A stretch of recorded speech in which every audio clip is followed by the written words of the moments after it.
Nathan Richardson had covered a lot of ground in his 28 years. After joining the Army as a mechanic in 2000 and then taking a job as a civilian with the Department of Defense, the Texas native had seen the world. I was working for a travel division at my work. Sometimes you're gone for 6 months, sometimes for 2 or 3 weeks, and it was always somewhere different. I love to travel. I love that life. It was great. Unfortunately, love had taken a back seat to Nathan's travels until one day in November 2008. While working in Kuwait, Nathan happened to catch a glimpse of a buddy's gorgeous redheaded relative. I'm not really into redheads, but thought, she's pretty. She's a relative of mine. Her name was Shannon Rogers, and Nathan found himself desperate to know more about her. Sure. So he was thrilled when his friend set up an email introduction. We just sent emails back and forth, and she seemed like she had everything together. She was a real down-to-earth woman, just real easy to get along with. He was excited. She was pretty, and she was very intelligent. She seemed to be just the right kind of person for him.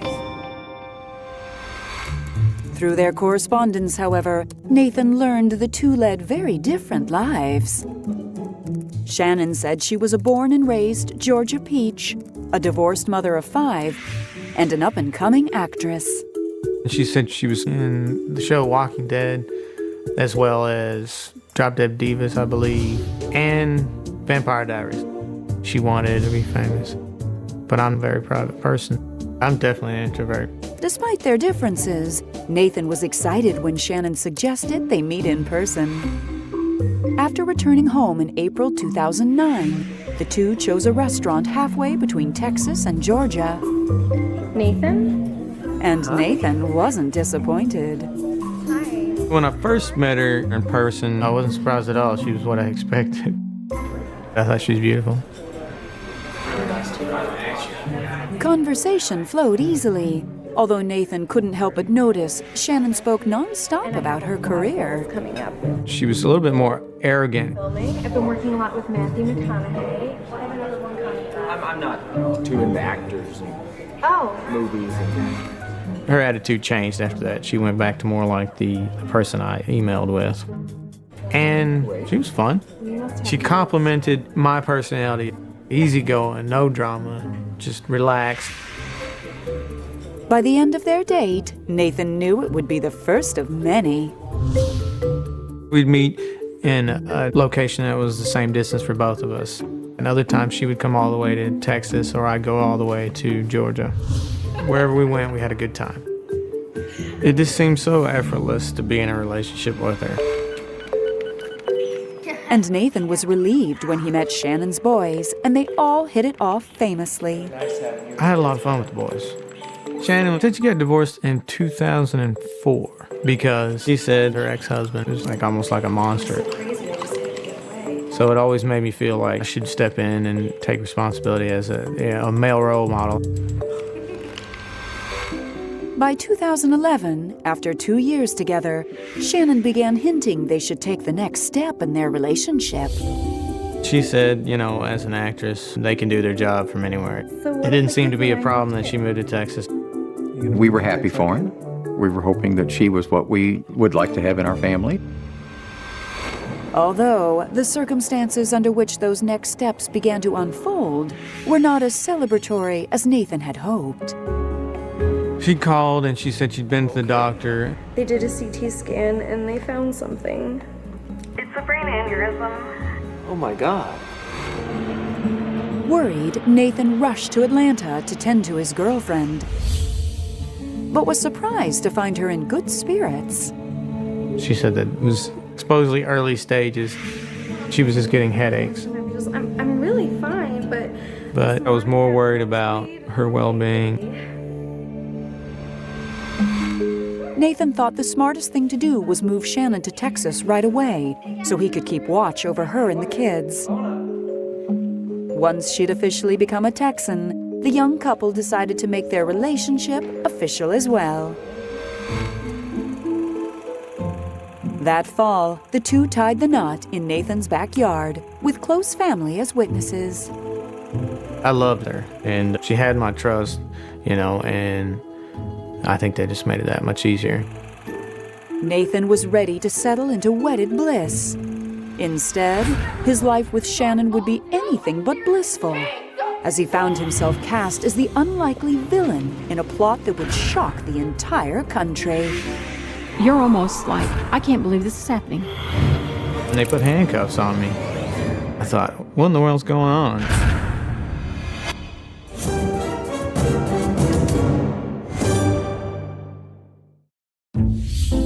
In the fall of 2011, newlyweds Nathan and Shannon Richardson settled into his Texas home together with her 5 sons. As Shannon dealt with the early stages of an aneurysm, Nathan realized how lucky he was to be with such an exceptional woman. Shannon was intelligent, just sweet, funny. If we had any kind of disagreements, we'd talk through them, no problem. Things were looking good. But to Nathan's surprise, just a week after the wedding, Shannon's personality seemed to suddenly change. The sweet, laid-back woman he'd fallen in love with was now acting downright pushy and demanding. She was trying to order me around and trying to tell me what to do. So I said, I don't deserve this. I don't treat you this way. You need to stop treating me like one of your kids. And then she did a 180 and started going back the way she was before.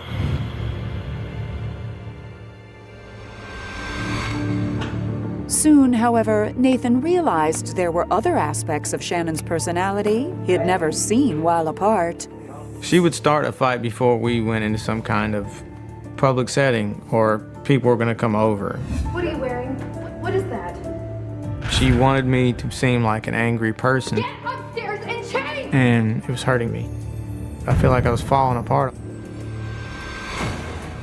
By November 2011, only 1 month into their marriage, Nathan couldn't help but wonder if he had made a mistake. She was deliberately making my life a living hell. I'm getting a lawyer.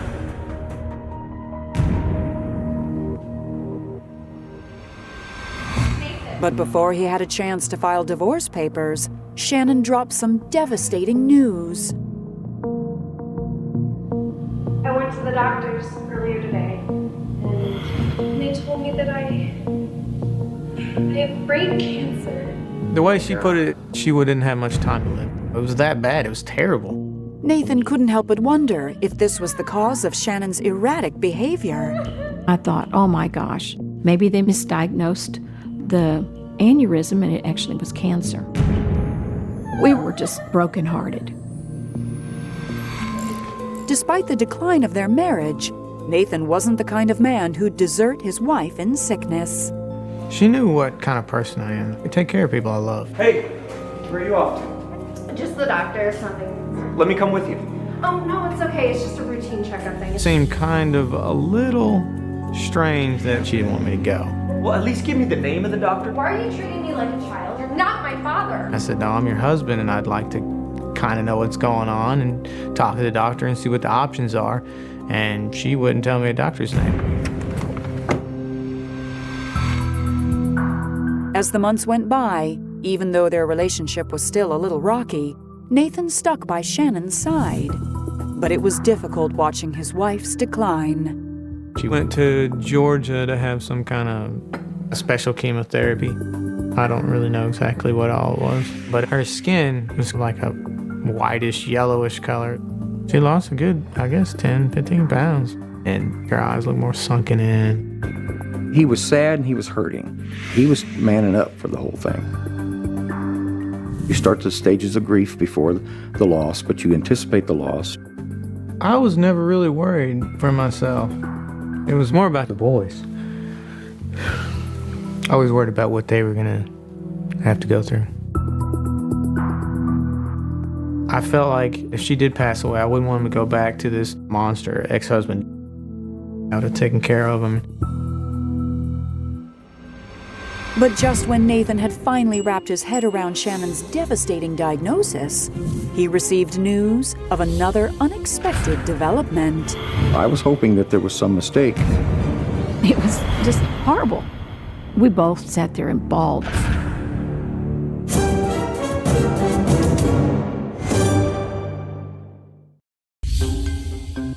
In January 2013, Nathan Richardson was still adjusting to learning his wife Shannon had brain cancer when he received more unsettling news.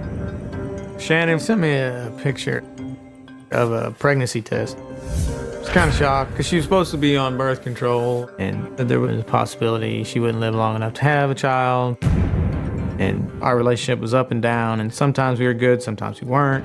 So I definitely didn't want to have a child under those circumstances. When Nathan spoke with Shannon later that day, she assured him that everything was under control. There's a specialist in Georgia that I was gonna go see for a couple of days. Well, I'll go with you. We'll go. Oh, no. It's okay. But I was never allowed to go. For some reason, she wanted to keep it a secret, so we were concerned about that.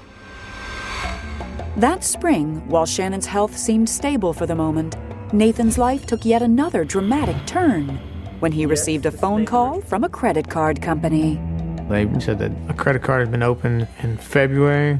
They were saying it was already maxed out, like $6,000 worth of credit card charges already. I said, oh, this is impossible. I asked what some of the charges were. It was places that Shannon liked to go shopping. I did a credit report to see what was going on. Ended up finding 6 other credit cards. They're all maxed out. I was pretty upset. Nathan knew his wife was the only one who had access to his information. Did you do this? Maybe it was my ex-husband. It didn't make any sense at all.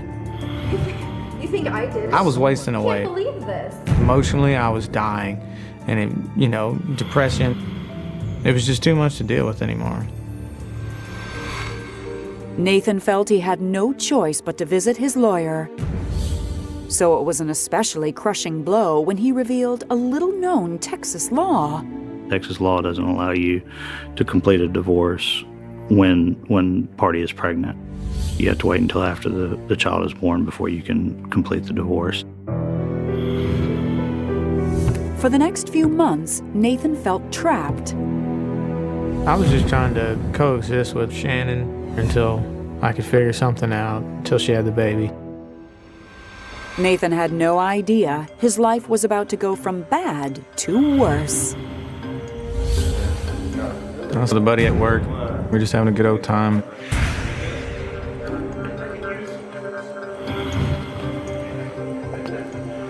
Excuse me. Are you Nathan Richardson? Yeah. He didn't shake my hand. I talked to you for a minute. What's this all about? And I thought, oh, what in the world's going on? And he just put handcuffs on me. What are you doing? What's this all about? Hey Nathan, what's going on, man? Man, I don't know. And it was just completely shocking. They put me in the back of the car, and I stayed in the car 2 hours. No one would tell me what was going on. I kept asking over and over again. Finally, the FBI showed up and asked if they could search my vehicle. I said, sure. But I was like, what is going on here? Confused and clueless, Nathan was finally led to the security office on base, where FBI agents entered the room announcing this was a matter of national security. He said, somebody's going to go to jail for a really long time. It was something you see in a movie. On May 31st, 2013, Nathan Richardson was surrounded by the FBI. I was starting to get angry because I didn't know what was going on. Do you know why you're here? Nathan's mouth hung wide open as agents revealed their reason for targeting him. Letters laced with the deadly poison ricin had been sent to several high-ranking officials. The letters were sent to President Obama, Mayor Michael Bloomberg of New York City, and Mark Glaze, who is an anti-gun activist. And the FBI had serious reason to believe Nathan was behind the terroristic threats. I have no idea what you're talking about. I thought it was a really bad joke. It's like your head and your heart, like all of a sudden just have like an attack at the same time. I didn't do anything. FBI and Secret Service agents continued to drill Nathan before he was finally released around midnight. For the next 3 weeks, Nathan stayed at his parents' while his house was under quarantine, with no word from Shannon. We had 2 FBI agents stay outside the house. It was hard to sleep, it was hard to eat. Luckily, through news reports, Nathan was beginning to piece together what had happened. And with every report, he sank further into shock. It turned out it was Shannon who'd gone to the FBI. Shannon left one morning after he had gone to work. Kids were at school, and she drives to an FBI office in Shreveport. She said, "I think my husband sent these letters," and they had her sequestered away. Shannon was trying to frame me as some kind of backwater, gun-toting, crazy person. She was pretty evil. But a few weeks later, Nathan received a shred of promising news. The FBI had 3 theories. He did it, she did it, or they did it together. And very early on, unbeknownst to Shannon, the FBI followed her, and at some point she made a statement to someone that she was going to run, and they went and arrested her. That's when she confessed to certain parts of what happened, but still claimed that Nathan was involved. Shannon admitted that she had ordered the castor beans online, which she used to make the ricin. She claimed that on the morning of May 20th, 2013, she'd sent all 3 poisoned letters because Nathan had forced her. You don't understand what he put me through. He made me do it. But investigators weren't buying it. There are date and time stamps on computers when you do things, and Nathan had alibis most of the time that anything was happening. And I think that clarified to them who was really involved. On June 7, 2013, Shannon was charged in federal court with possessing and producing a biological toxin. While Nathan finally knew who had framed him, he struggled with why. I think it was just her way of getting the attention that she's always craved. But it wasn't until Nathan spoke with Shannon's previous husband that he learned the extent of her award-winning acting abilities. She said she got divorced in 2004, which was a lie. She'd been divorced maybe 18 days before she married me. And I'm really glad that And her ex-husband was nothing like what she described. He was not violent, real nice guy. Nathan's mind raced back to Shannon's brain aneurysm and cancer diagnosis. There was all kinds of deceit and lies, and the FBI told me she didn't have cancer. I think she was just starving herself. She was pretty good at doing makeup, so I wasn't surprised at all. It was just one more angle of control. Nathan now viewed his reaction to Shannon's credit card fraud as the catalyst for her actions. We think she was trying to go back to Georgia before the baby was born with the hope that he would be in jail and she would be able to get his house. I think she thought she had come up with the perfect way to get rid of a husband and get some notoriety. In December 2013, Shannon Richardson pled guilty to all charges. 7 months later, she was sentenced to 18 years in prison, all the while soaking up her 15 minutes of fame. She lives in her own world, and I think this is one of those cases where crazy applies. 18 years. That's a long time for a pretty lady who's not going to look so pretty by the time she gets out. Her love was based off of what you did for me. And it really wasn't love, it was some kind of disease to it. Nathan's much better, much calmer. He's back to being fun. I'm happy. That's the main thing. I hadn't been happy in a long time. I was less like myself when I was with her. And now I'm more like me than I've ever been.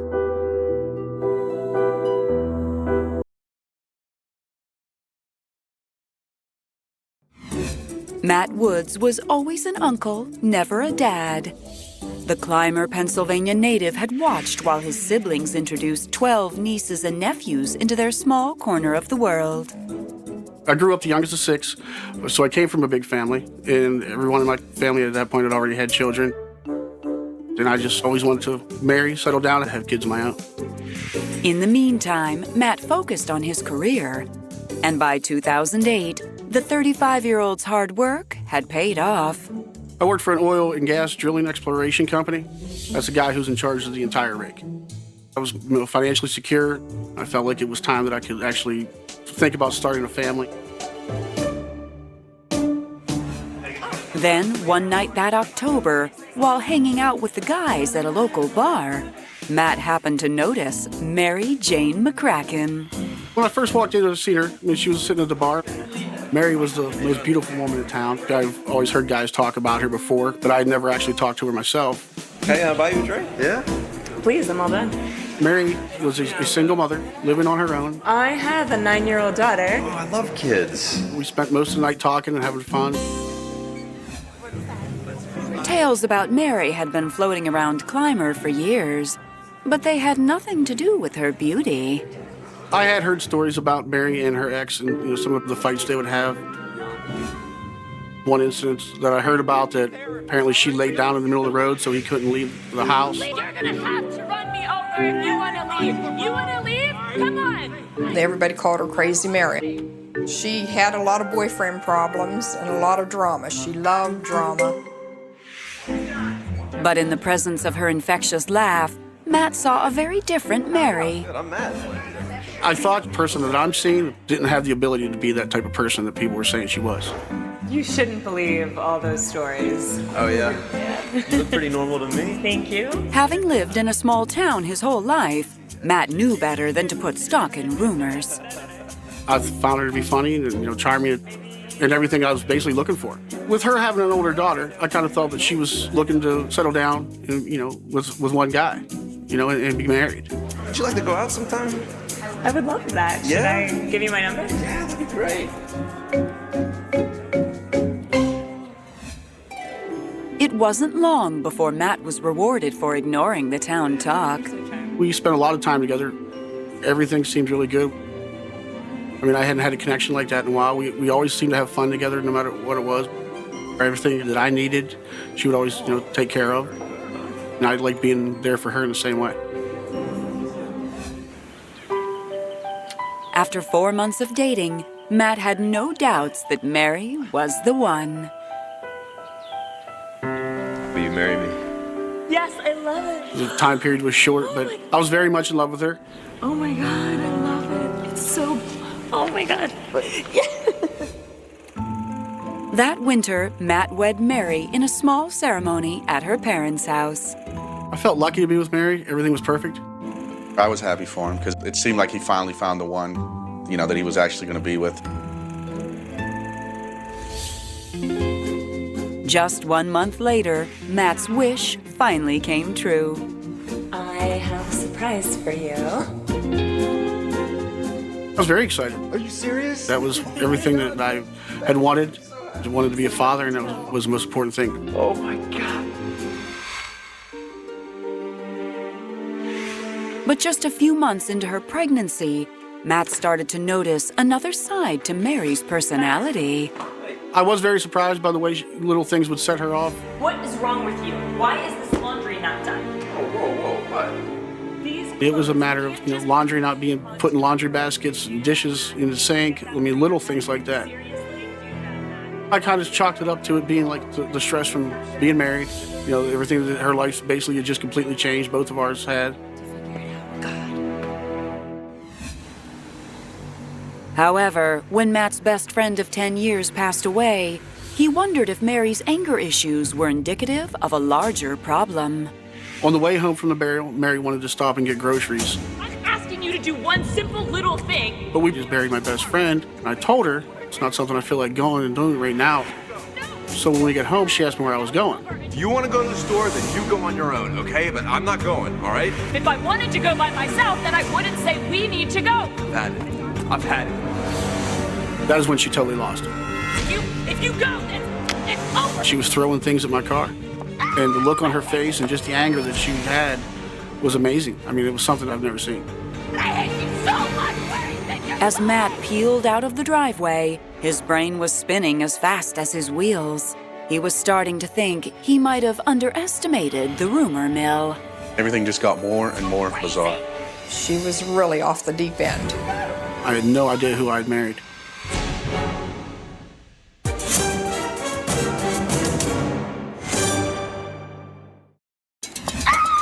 In the spring of 2009, Matt Woods had to escape his home after his pregnant wife, Mary, flew into a rage.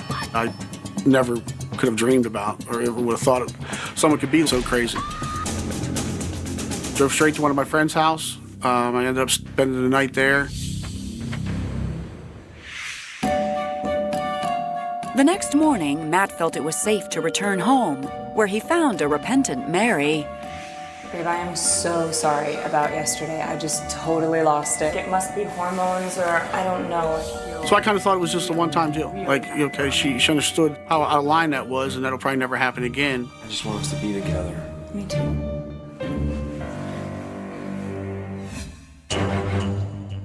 Unfortunately, as the weeks went by, the drama continued. She was accusing him of cheating on her. Matt is a very loyal person, and none of us believed any of the stories that were coming out of her mouth. I think in her stage of her life, she just wanted to be married and happy and raise a family. I really felt bad for her that he would even do something like that. Don't think you're gonna get away with this. You're not.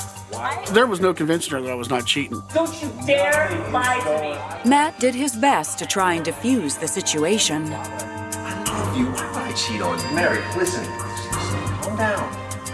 Mary. I had hoped that once the baby was born that things would go back to normal, like they were in the very beginning.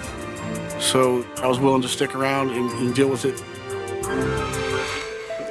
But after they welcomed their healthy baby girl on October 9th, Mary's jealous behavior only continued. I want to know how many women there are. Where's your phone? Yes. It had gotten pretty bad. It kept getting worse and worse. Matt decided to put some space between them and stayed at his family's lake house. The next thing I knew, the sheriff's department showed up at my door to serve me with a PFA, which is a protection from abuse order that Mary had filed against me. Oh, what? What that means is you do not go near your wife. Mary claimed that Matt had held a knife to her throat, which we know is not true. Matt would never do that.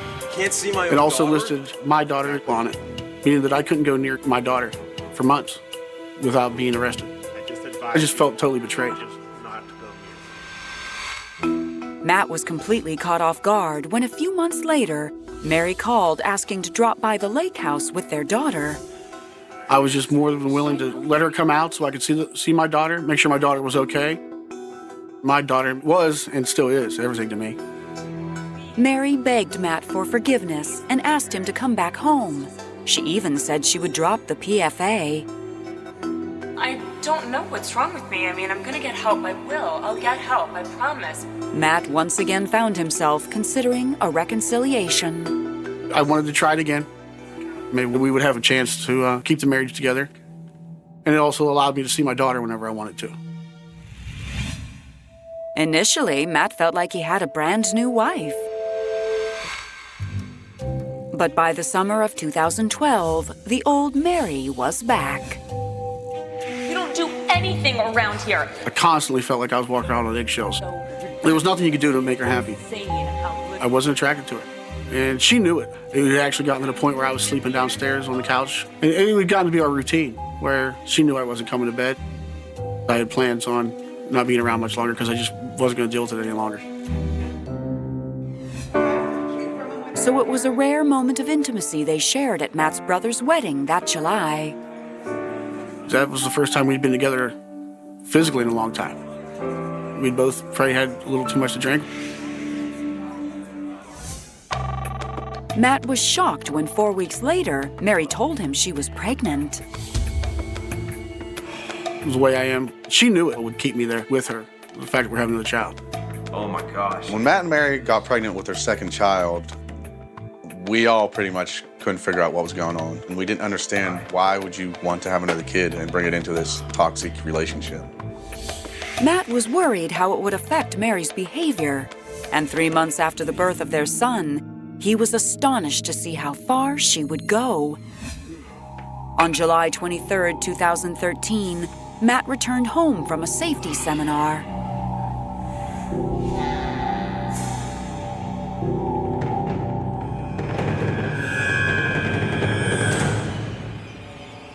I woke up with her standing above me. God, you make me crazy! I had no idea what she was talking about. She started screaming that she followed me that day and I didn't go to a class. At a loss, Matt went to retrieve the paperwork he'd received for completing the class. But before he could move, Mary pulled her biggest stunt yet. I just could not believe it. You have crossed the line for the last time, buddy! How do you even defend yourself against something that crazy?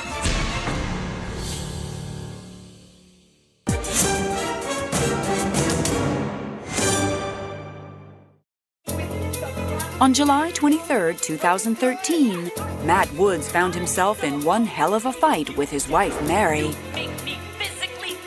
She said that myself and some guys that I worked with were actually renting a house and would go there and make porn movies.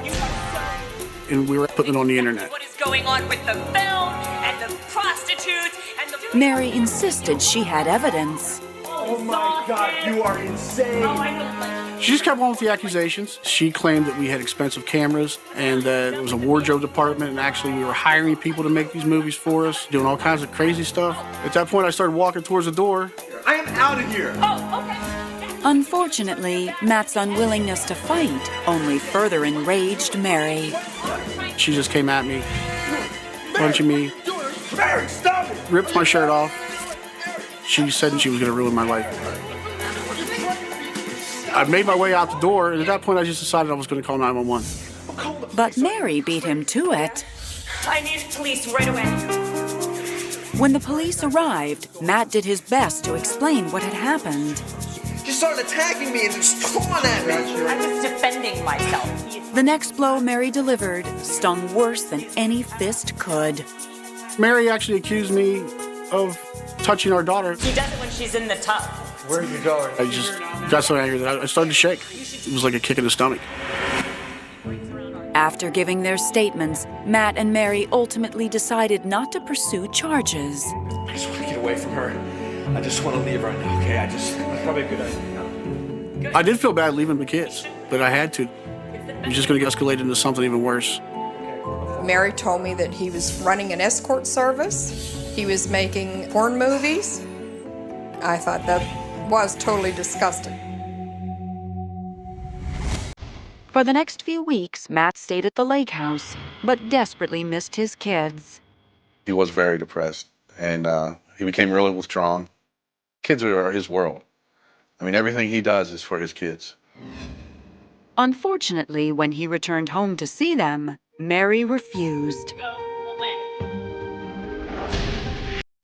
2 days after, I got a call from the sheriff's department.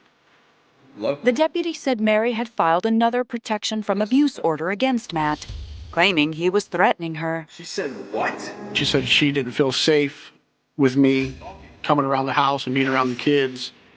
I couldn't believe this was happening. A few weeks later, a hearing determined that the PFA would stay in place for the standard term of 3 years.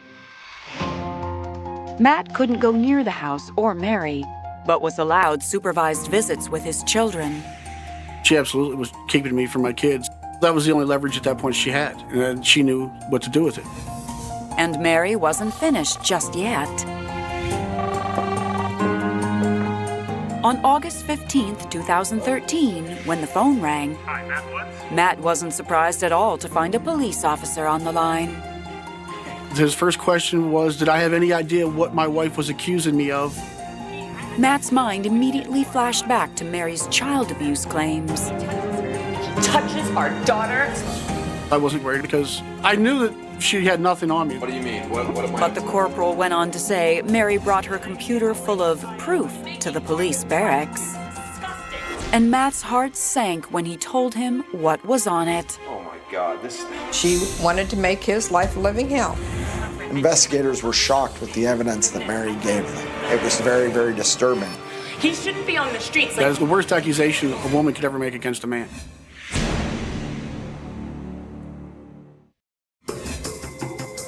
On August 15th, 2013, Matt Woods was in shock when police told him what his estranged wife, Mary, was accusing him of. I need to file a complaint against my husband right away. She made a claim that I had been doing things on our computer at home that led her to get on the computer. She happened to come across these pictures of child pornography. She was claiming one was one of my nieces and one was my daughter. These awful images were downloaded by my... Investigators gasped as they discovered 43 disturbing photos on the computer.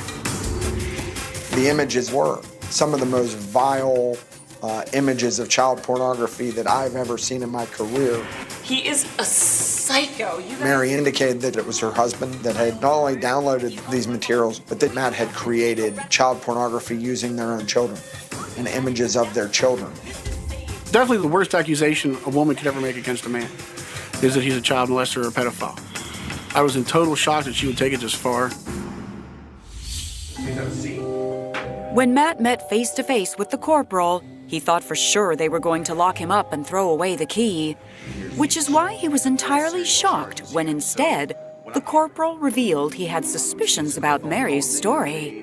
When we were trying to corroborate and check things, it just didn't make a whole lot of sense. The images were downloaded onto the computer at dates that were after Matt Woods had removed himself from the Merrill residence and did not have access to the computer. You could not identify who the person was, let alone whether it was her child or someone else's child that was being depicted. I wasn't home when these... Very early on, we believed that there was more to the story than what she was giving us. He's involved in making pornographic movies with his brother, using prostitutes, And it became very evident the allegations just were not accurate. Why would you want to do such a heinous thing? I just could not believe that she would go to the lengths that she did. And it was unreal for me. She was attempting to set him up in order to advance her position with regard to an upcoming custody and divorce battle. She realized I wasn't coming back, and she just wanted to somehow get back at me. I mean, you only do this for one reason, and that's to get back at somebody and hurt them as bad as you can. Sick man, This time, Mary had gone way too far. On August 14th, she was charged with sexual abuse of a child for downloading child pornography and unsworn falsification to law enforcement. Obviously, downloading child pornography is a very serious offense. It's a felony, punishable by up to 7 years imprisonment. It also carries with it a sexual registration piece. Mary maintained her innocence, and on August 20th, 2014, she had her day in court. Mary's lawyers during the trial had hired a forensic computer expert of their own, and she attempted to say that the download stamps were not reliable. Clearly, in this case, the jury did not buy that. After 90 minutes of deliberations, Mary Jane Woods was convicted on all charges. She was sentenced to a maximum of 2 years in prison. The judge ordered that she undergo a sexual offender's assessment. The judge also ordered that Mary undergo a mental health evaluation and also submit to anger management classes. I feel it's completely justified that Mary went to jail. I don't believe Mary had any other motive but revenge. Just to get me. You know, she said it to me that she was going to ruin my life, and she tried her best. And seemingly infinite expanse of the Pacific Ocean holds secrets that stretch far beyond the reach of modern memory. It is a body of water so immense that it dictates the very rhythm of life for those who inhabit its scattered islands, creating isolated worlds where time often feels suspended. In the heart of this oceanic immensity lies American Samoa, a territory characterized by its jagged volcanic peaks, deep emerald valleys, and shores relentlessly battered by rhythmic waves. For centuries, these islands existed in a state of profound natural harmony, governed by ancient Polynesian traditions and a deep, intrinsic connection to the land and sea.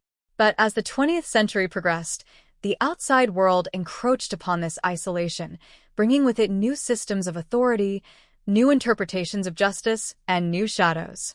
By the late 1930s, the island of Tutuila, the largest in the territory, was no longer just a pristine tropical haven.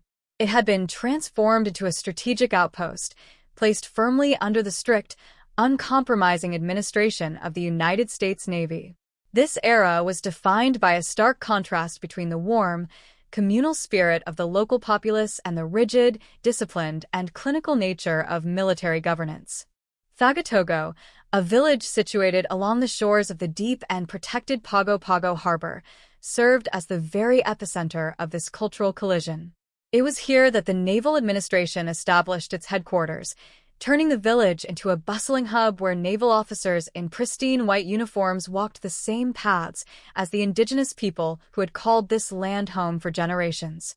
Fagatogo was a place of astonishing physical beauty, where the lush, towering mountain known as the Rainmaker cast long, dramatic shadows over the harbor.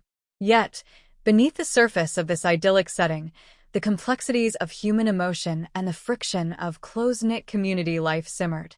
In a village where every face was familiar and every family history was intertwined, secrets were impossible to keep, and grievances could not easily be ignored or forgotten. The physical boundaries of the island meant that there was no escape from interpersonal conflicts. Animosities had nowhere to dissipate. They festered within the confined geography, contained by the ocean on one side and the impenetrable mountains on the other.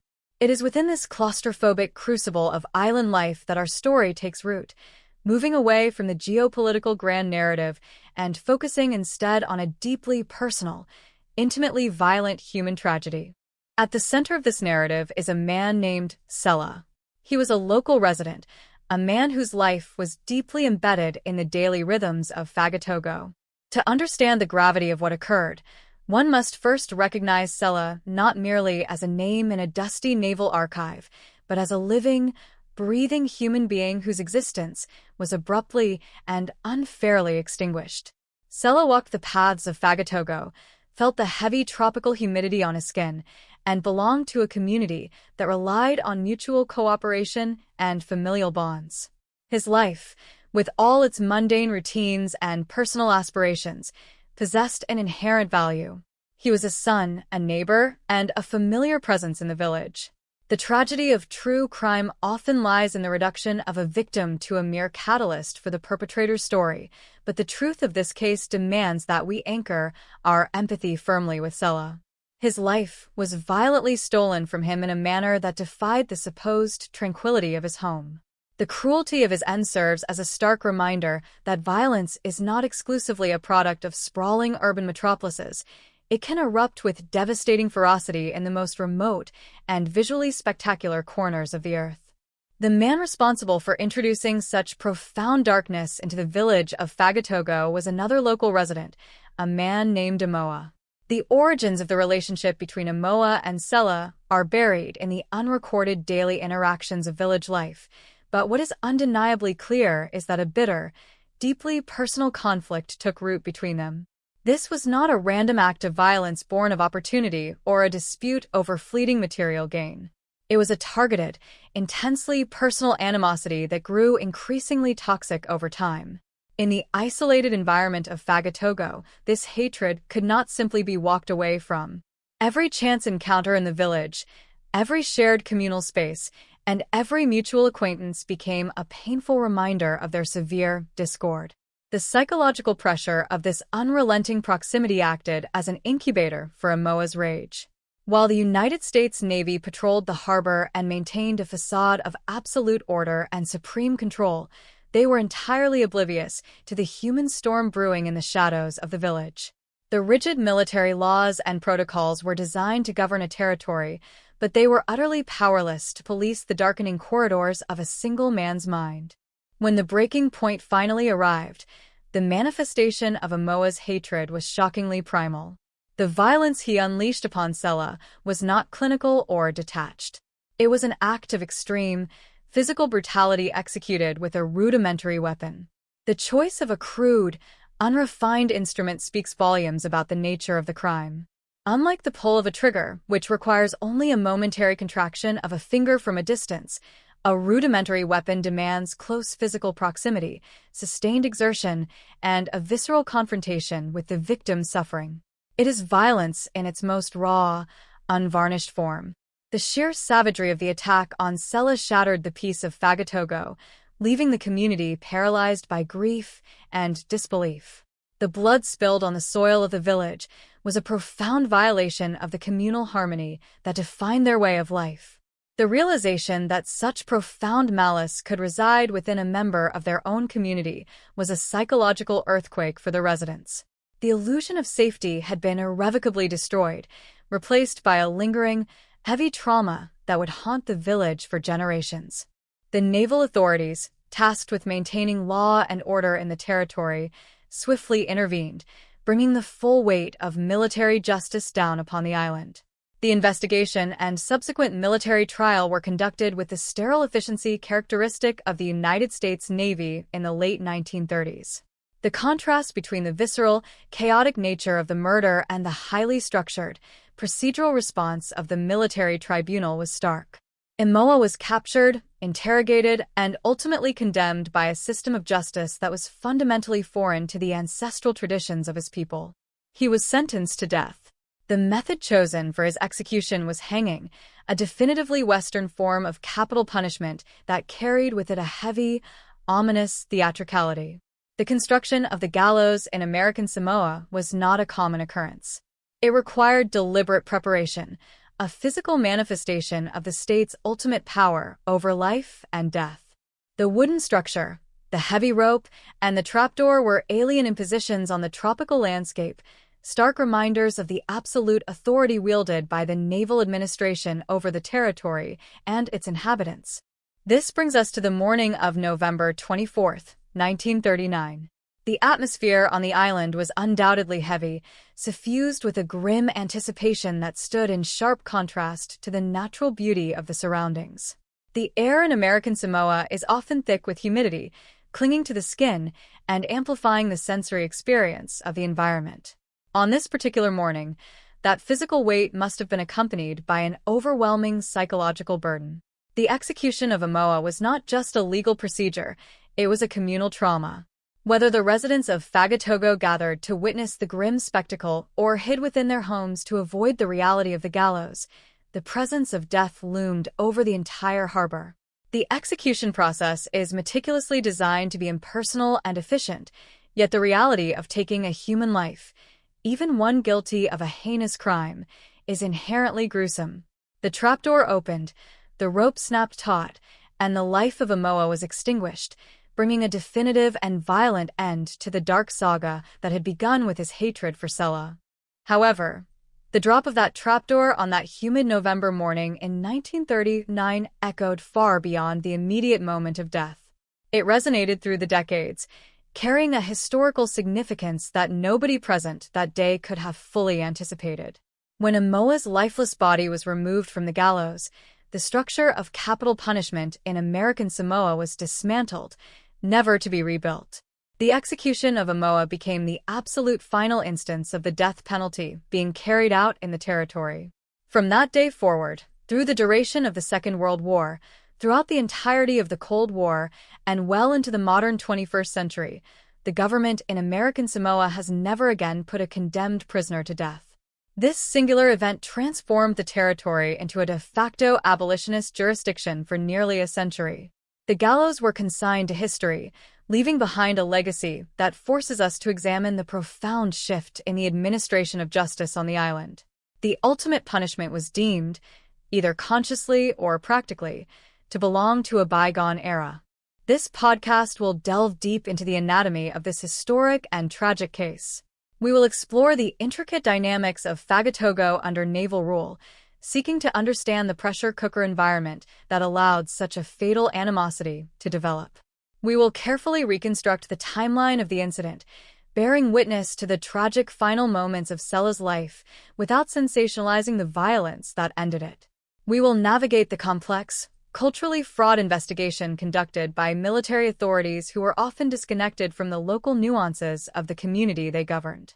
We will sit inside the military tribunal, examining the evidence and the rigid application of law that culminated in the ultimate sentence.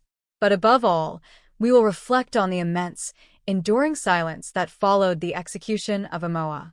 The nearly 90 years of restraint from capital punishment in American Samoa serve as a powerful epilogue to this story of violence. It is a story about the devastating cost of personal hatred, the uncompromising nature of military justice, and the long, quiet shadow cast by the last hangman's noose in the South Pacific. It is a narrative that demands we remember Sela, the man who was lost, and contemplate the profound, lasting implications of the day the gallows claimed their final life. To truly comprehend the genesis of the tragedy that eventually befell Sela, one must first deeply immerse oneself in the unique, highly constrained environment of American Samoa during the late 1930s. The United States Navy did not merely govern the island of Tutuila, they anchored their massive, institutional weight upon its shores. Following the partition of the Samoan archipelago at the turn of the century, the eastern islands were placed under the direct, uncompromising control of naval commanders who served simultaneously as military leaders and civilian governors. This historical arrangement created a profound duality in the daily lives of the local inhabitants. On one side existed the deeply entrenched, ancient traditional way of life that emphasized communal harmony, deep respect for elders, and the intricate web of extended family networks. On the other side stood the rigid, unyielding structure of American military law, a system predicated on absolute obedience, stark penal codes, and the swift administration of justice from a strictly Western perspective. Fagatogo, a village nestled perfectly along the edge of the magnificent Pago Pago Harbor, was the very fault line where these two contrasting worlds ground against one another every single day. The harbor itself, a deeply submerged volcanic crater offering unparalleled protection from the turbulent Pacific swells, had drawn the Navy to this specific location, transforming a quiet traditional village into a bustling naval station. The daily sight of gray warships and sailors in crisp white uniforms became a permanent fixture against the breathtaking backdrop of lush, emerald rainforests. Yet, despite this overwhelming, highly visible military presence, the inner workings of the indigenous community largely remained a closed circuit. The naval authorities were primarily concerned with geopolitical strategy and maintaining strict order within their immediate sphere of influence, often remaining entirely oblivious to the subtle, complex, and sometimes incredibly dark interpersonal dynamics simmering within the indigenous population just beyond the perimeter of their military base. The military courts possessed absolute authority over life and death, but they lacked the necessary cultural fluency to understand the emotional temperature of the villages they ostensibly protected. It was a society functioning under a powerful magnifying glass, yet entirely misunderstood by those holding the lens. This disconnect between the foreign rulers and the native-ruled meant that deeply personal disputes among the locals were left to ferment in the humid, enclosed spaces of the village, entirely unmonitored by the naval police until those disputes erupted into physical violence that crossed the rigid threshold of military law. The son of Fagatogo. Within this complex, culturally fraught intersection of ancient tradition and modern military occupation lived Sela, a man whose entire existence was woven seamlessly into the historic fabric of Fagatogo. When we examine true crime narratives from the past, there is a dangerous, almost pervasive tendency for the victim to become a mere silhouette, a blank canvas upon which the perpetrator's dark psychology is aggressively painted. However, doing so commits a terrible second injustice against the deceased. Sela was not merely the unfortunate recipient of Amoa's ultimate rage.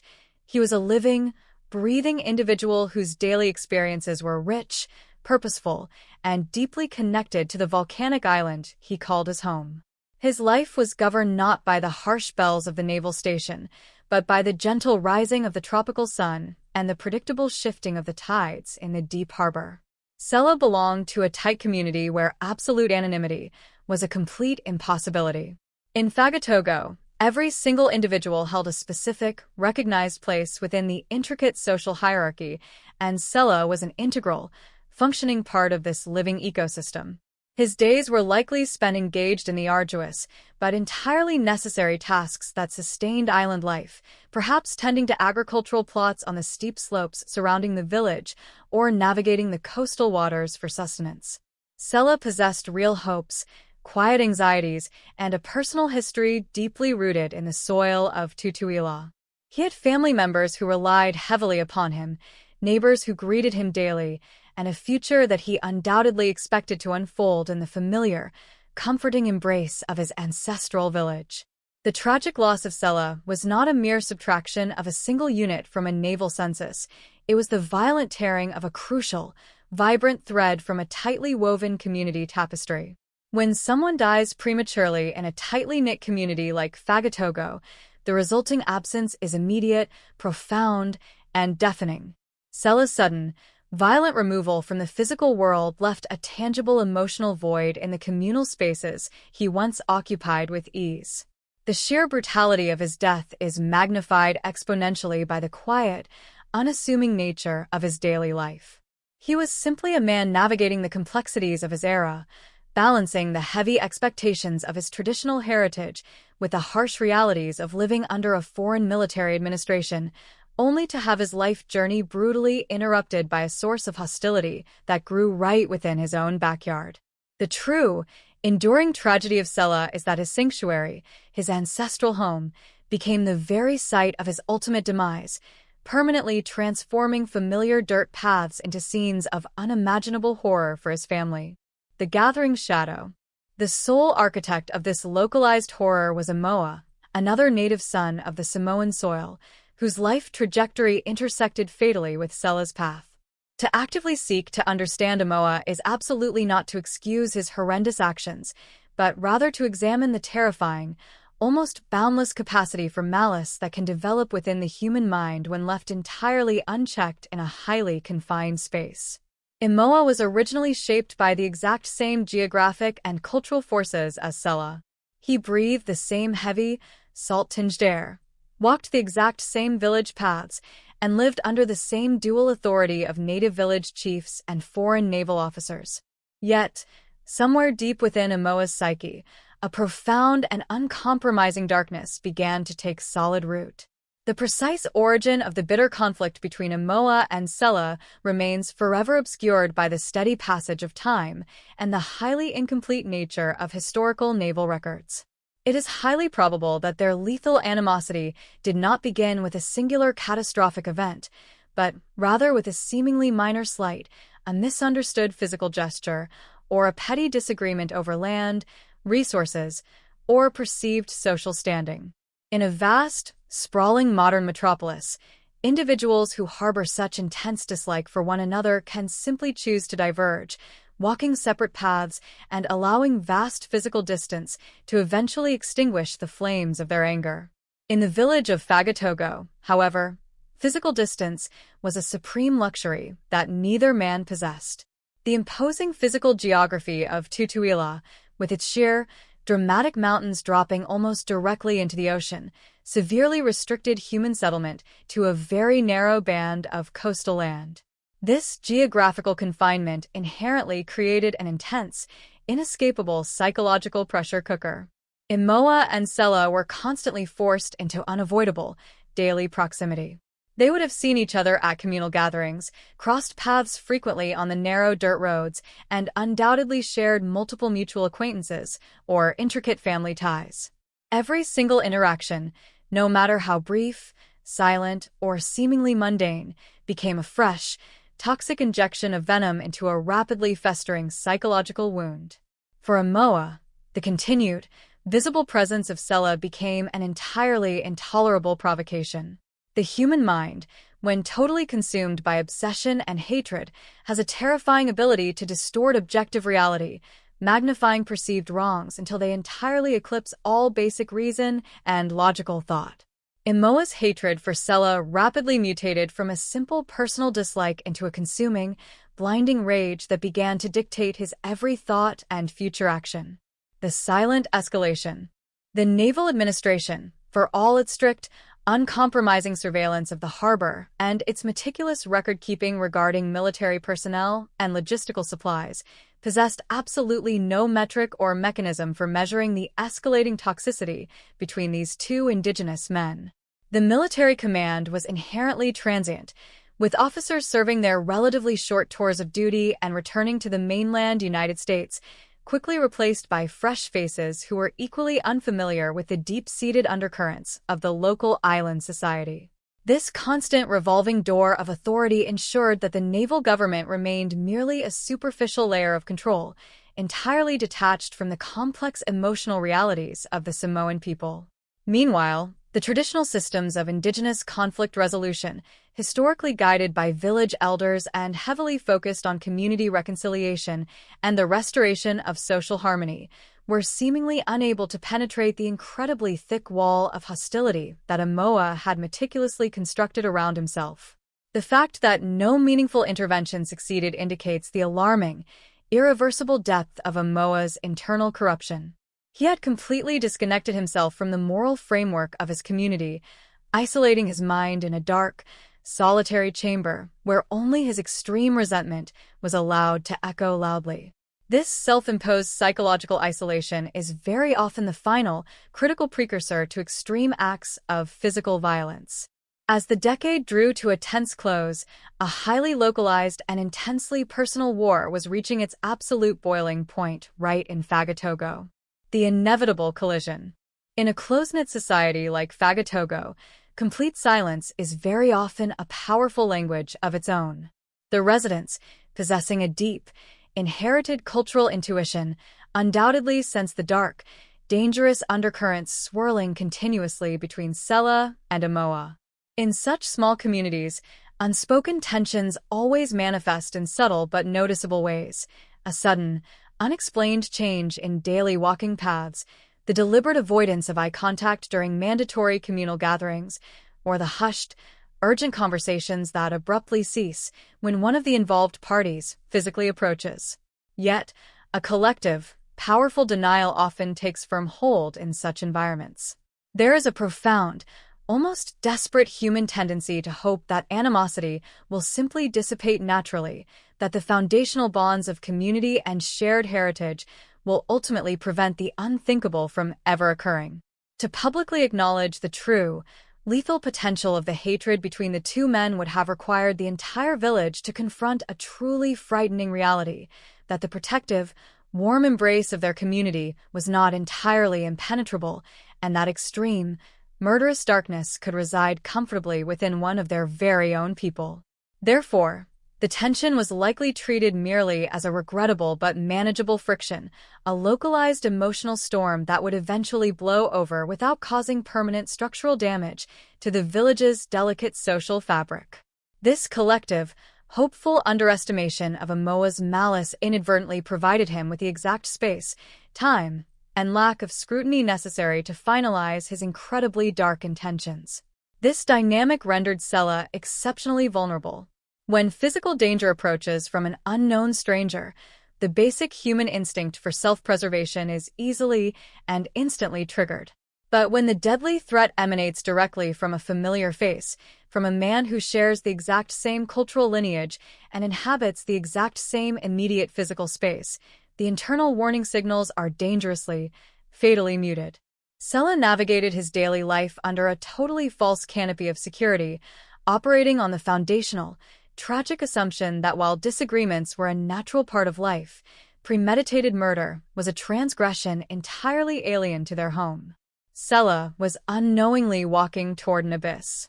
The late 1930s in American Samoa possessed a distinct, mesmerizing rhythm, a slow, deliberate cadence dictated almost entirely by the relentless equatorial sun and the deep, azure waters of Pago Pago Harbor.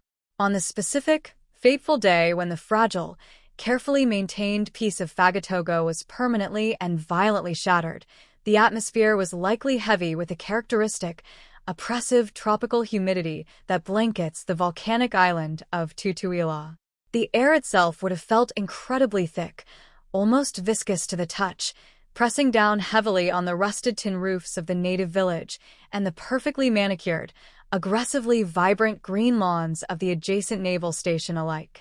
In this geographically isolated, incredibly remote pocket of the immense South Pacific, morning routines were firmly dictated by absolute necessity and deep-rooted ancestral tradition. The native men and women of Fagatogo moved with a practiced, effortless grace, their daily lives seamlessly intertwined with the beautiful, imposing natural world surrounding them. Sela, completely like the rest of his tight-knit community, would have begun his morning fully immersed in this comforting, entirely familiar rhythm. He was a man completely embedded in the physical landscape, his senses perfectly attuned to the shifting, salty ocean breezes and the sudden, incredibly dramatic downpours that swept down from the towering, emerald slopes of the Rainmaker Mountain.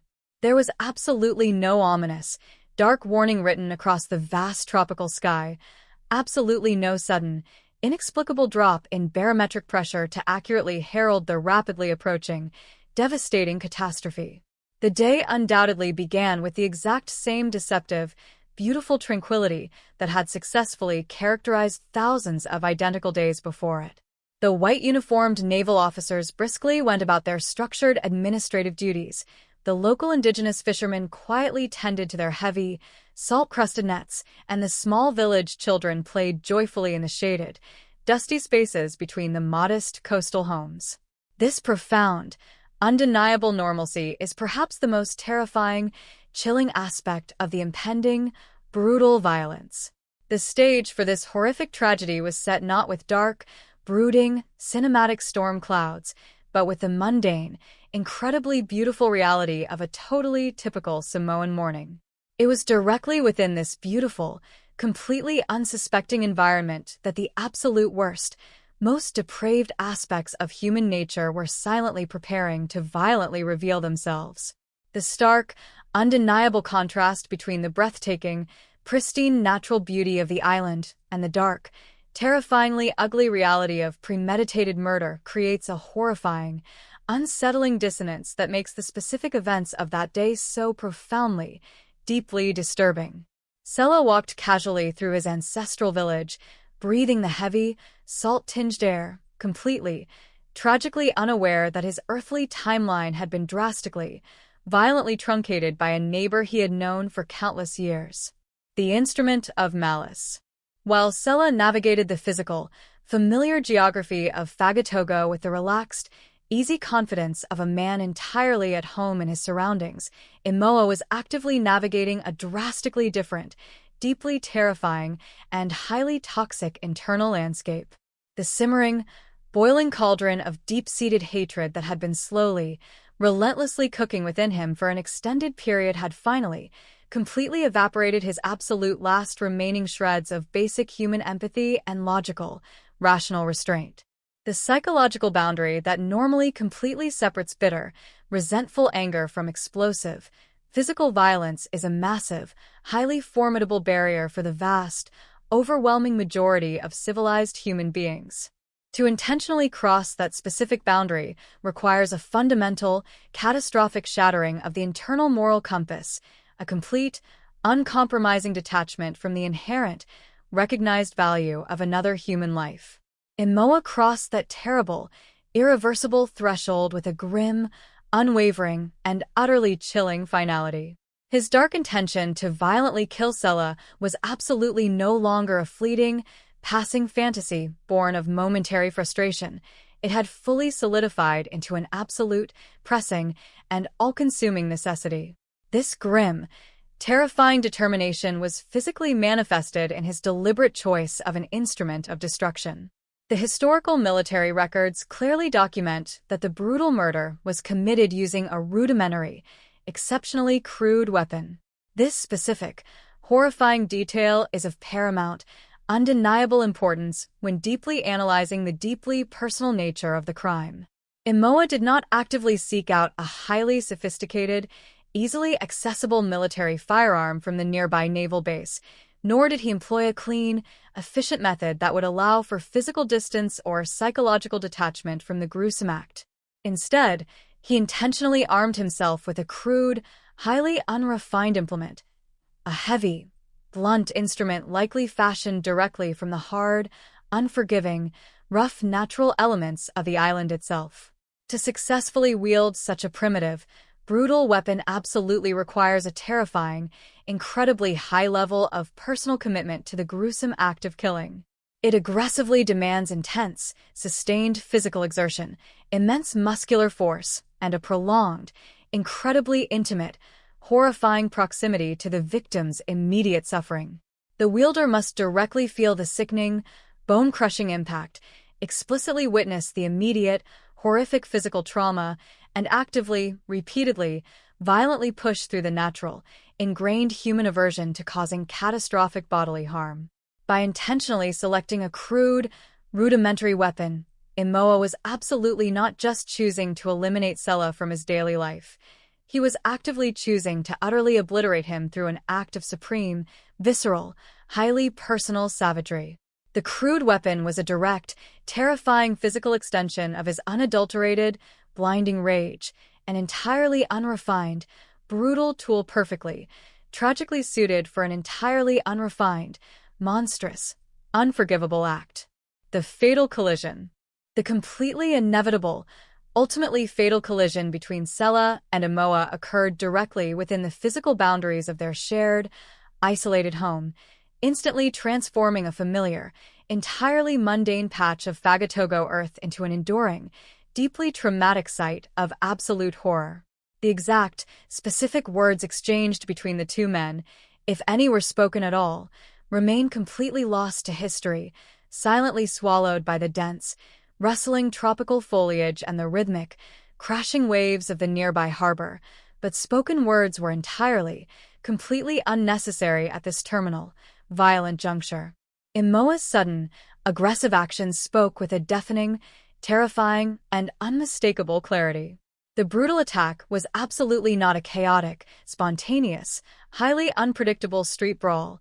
It was a highly targeted, overwhelmingly violent assault heavily driven by years of compressed, deeply festering, and highly toxic animosity. When Imoa finally unleashed his incredibly pent-up fury, the resulting violence was explosive, immediate, and utterly, thoroughly devastating. He brought the crude, incredibly heavy weapon down fiercely upon Sela with a terrifying, rhythmic, almost mechanical repetition. Each brutal, crushing strike was a direct physical articulation of his deep-seated, blinding hatred, a violent, bloody punctuation mark placed firmly at the absolute end of their long, incredibly bitter history. The sheer, terrifying physical brutality of an unprovoked attack utilizing such a rudimentary, heavy weapon simply cannot be overstated or exaggerated. It is a highly primitive form of assault that aggressively shatters solid bone, violently tears soft flesh, and rapidly, thoroughly dismantles the delicate, highly complex structural integrity of the fragile human body. Sela, taken completely and utterly by surprise in a comfortable environment he inherently and deeply trusted, was thrust instantly, violently into a desperate, agonizing, and highly unequal struggle for his very survival. The profound, deeply unsettling horror of Sela's incredibly violent final moments lies directly in the terrifying, sudden realization of his absolute, complete defenselessness against such a sudden, overwhelming, and deeply, shockingly personal onslaught. The immense, agonizing physical pain of the heavy, blunt, repeated impacts was undoubtedly perfectly matched by the severe, paralyzing psychological shock of instantly recognizing his vicious attacker. Sela was not being destroyed by a completely faceless, unknown enemy or a heavily armed foreign invader. He was being brutally, methodically dismantled by a familiar man from his very own small community, a man whose face, voice, and presence were intimately, completely familiar. As the savage, unrelenting beating continued without mercy, the incredible, sustained physical exertion actively required from Imoa must have been immense, his breathing incredibly ragged, his muscles burning fiercely with a terrible, heavy effort of violently ending a human life. Yet he absolutely did not stop or hesitate.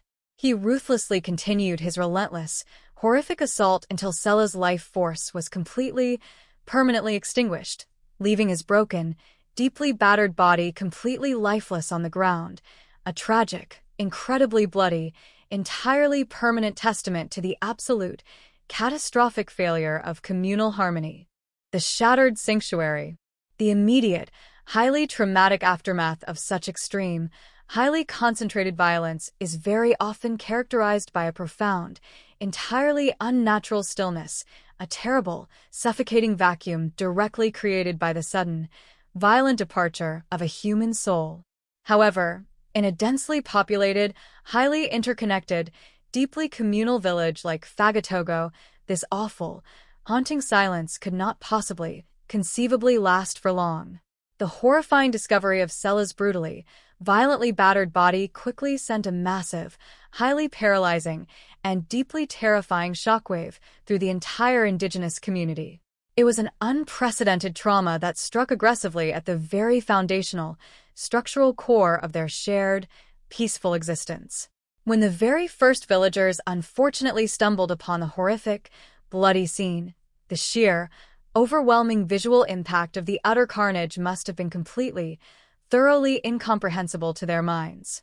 The human brain constantly, violently struggles to adequately process the sudden, incredibly aggressive intrusion of absolute, primitive barbarity into a previously totally safe, deeply familiar, and highly cherished space. The bright crimson blood rapidly soaking into the dark, fertile Samoan soil was an egregious, totally unforgivable violation of absolutely everything the community deeply held sacred. The highly distressing news of the brutal murder tore rapidly through Fagatogo with the terrifying, highly destructive speed of a runaway, massive wildfire, spreading rapidly from house to house, from extended family to extended family, constantly carrying with it a heavy, incredibly suffocating, thick blanket of profound grief and total, absolute disbelief. The idyllic, highly peaceful, deeply comforting facade of the coastal village completely, irreparably crumbled in a single, terrifying instant. Women wailed loudly in devastating, heart-wrenching sorrow. Strong men stood frozen and stunned, completely silent disbelief, and the inherent, deep-seated sense of collective security that had always firmly defined their village life completely, instantly evaporated into the heavy tropical air.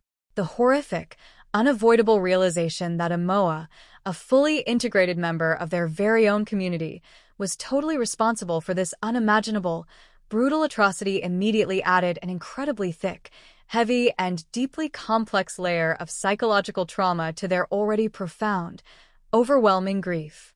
The violent monster was absolutely not a dangerous stranger from directly across the vast ocean. The terrifying monster was exactly one of their very own, a local man who had constantly participated in their ancient customs, daily shared their limited resources, and routinely walked their familiar dirt paths.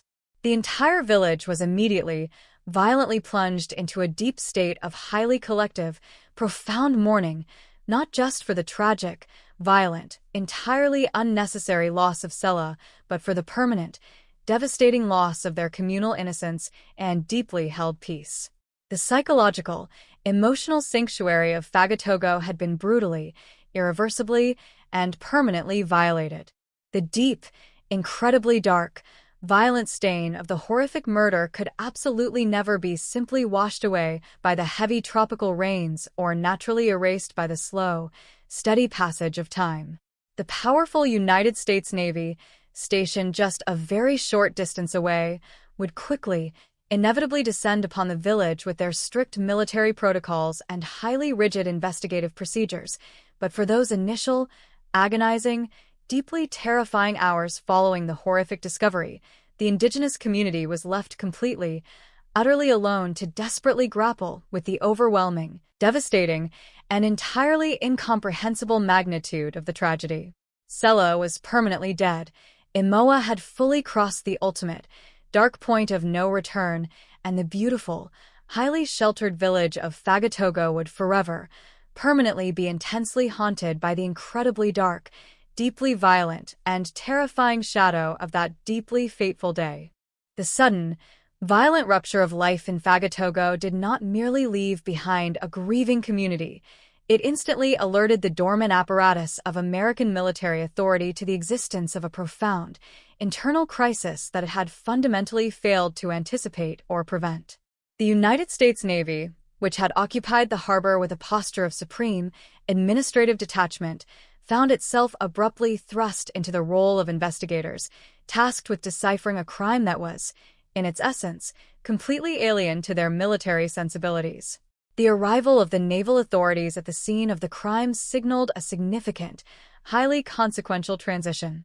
The village, which had previously operated under the soft, guiding influence of local custom and traditional consensus, was now immediately placed under the cold, unyielding scrutiny of a military tribunal's investigative arm. The scene itself, once the backdrop for the daily, mundane tasks of life, was now cordoned off, marked by the presence of armed, uniformed personnel whose presence served as a constant, intimidating reminder of the shift in power. For the indigenous residents, the sight of naval officers meticulously examining the ground, cordoning off the area where Sela had fallen, and treating the village like a captured, hostile territory was deeply disorienting. The investigative process was conducted with the sterile, procedural efficiency typical of a colonial naval administration, focusing intensely on the accumulation of physical evidence that would stand up to the scrutiny of a military court-martial. The central pillar of this investigation was the collection and cataloging of the physical evidence, most significantly the weapon used to carry out the murder. The investigators searched the immediate vicinity of the crime scene with an exhausting, systematic thoroughness, understanding that in a case of violent, personal homicide, the weapon serves as the most potent, objective witness to the perpetrator's intent. They located the crude, rudimentary instrument that Amoa had employed, and its recovery was a pivotal turning point in the unfolding legal saga. The weapon was not a refined, manufactured tool. It was an artifact of the environment, a heavy, blunt object that had been repurposed for destruction. Its presence in the hands of the investigators stripped away any ambiguity regarding the nature of the attack. It was not a defensive act, nor was it an accident. It was a deliberate, premeditated, and brutally physical commitment to ending a life. The investigators proceeded to photograph the scene, document the state of the terrain, and gather every available scrap of physical data that could substantiate a charge of murder. For the naval officers, this was a clinical exercise in reconstructing a sequence of events to fit within the predefined parameters of their legal code. However, for the people of Fagatogo, every step the officers took felt like an intrusion, a violation of the sanctity of their home that mirrored the violation caused by the murder itself. The investigators, however, remained largely oblivious to the deeper cultural impact of their actions, prioritizing the bureaucratic necessity of securing a conviction over the emotional stabilization of the traumatized village. The process of gathering testimony proved to be far more complex and psychologically fraught than the mere collection of physical evidence. The naval officers tasked with the interrogation were, for the most part, entirely disconnected from the subtle social hierarchies and familial obligations that define the village. When they sat down to question the residents of Fagatogo, they were met with a wall of intense, defensive hesitation. The witnesses were not just testifying about a crime. They were navigating the minefield of their own communal relationships. To point a finger at Amoa was to engage in a profound, public act of betrayal against a community member, and the fear of social retribution, or perhaps a lingering, misguided sense of solidarity, made the extraction of truth an agonizingly slow process. The investigators were often frustrated by what they perceived as a lack of cooperation or a deliberate, obfuscating vagueness. They did not grasp that for many of these villagers, the act of speaking against one of their own to a foreign, military power was a deeply unsettling, culturally dissonant experience. The interrogations were conducted in a way that prioritized the formal, interrogative style of American law, which often forced the witnesses to compress their nuanced, experience-based understanding of the conflict into sterile, simplified answers that rarely captured the full, dark history of the feud between Sela and Amoa. Yet, despite the barriers of language, culture, and fear, the truth eventually coalesced under the relentless pressure of the naval inquiry. The investigators focused their attention on identifying the long-standing personal grievances that had acted as the catalyst for the violence. They interviewed those who had been privy to the escalating tension, those who had seen the subtle but clear warning signs of Amoa's growing instability, and those who had overheard the increasingly hostile exchanges between the two men. Piece by piece, the fragmented accounts were assembled into a coherent, damning narrative of obsession and retaliation. The investigation began to focus specifically on the timeline of events leading up to the final confrontation. It was discovered that the conflict had been far more pervasive than the village elders were initially willing to admit. There had been prior, smaller altercations, verbalized threats, and a growing climate of fear that had surrounded the interactions between the two men in the weeks preceding the murder. The naval officers, armed with this testimony, were able to build a case that moved beyond the visceral, physical act of the murder and into the psychological motivations of the perpetrator. They identified the clear, premeditated nature of Amoa's actions, systematically dismantling any potential for an insanity defense or a claim of sudden, uncontrollable impulse. The capture and interrogation of Amoa himself was the final, climactic act of the investigation. When he was confronted with the physical evidence, the weapon, the witness statements, and the overwhelming consistency of the accounts that placed him at the scene at the critical hour, his facade of defiance or denial began to crumble. The investigators were not interested in the why of his soul. They were interested in the what of his actions. They stripped away the context of his life, his community, and his history, focusing entirely on his culpability under the Naval Code of Justice. The intensity of the interrogation, held within the austere, disciplined walls of the military station, exerted a tremendous psychological pressure on the accused. For a man who had lived his entire life in the open, communal environment of Fagatogo, the confinement of the naval jail was a crushing, claustrophobic reality. In this setting, the weight of his actions began to settle upon him with a finality that he had perhaps not anticipated when he first reached for the weapon. The investigators observed his reaction not with curiosity, but with the cold, diagnostic eye of a system that had already determined his path. They were waiting for the confession, or at least the point at which the accumulation of facts made denial an absurdity. The final phase of the investigation was characterized by the transition from the chaotic, emotive reality of the crime to the highly structured, cold reality of legal preparation. The evidence gathered was categorized, the witness statements were refined into sworn affidavits, and the prosecution's case against Amoa was solidified. For the Naval Command, this was a successful mission. They had restored the appearance of control by identifying and isolating the source of the disruption. They had successfully navigated the complexities of an unfamiliar environment to achieve a result that aligned with their notions of justice. However, the success of the investigation left the village of Fagatogo in a state of unresolved trauma. The focus on pinning the guilt solely on Amoa and checking the legal boxes of a murder investigation ignored the deeper, lingering questions of how such a tragedy had been allowed to fester for so long in the heart of their home. The villagers, now having seen the absolute, clinical power of the American military system deployed against their own, felt a sense of profound helplessness.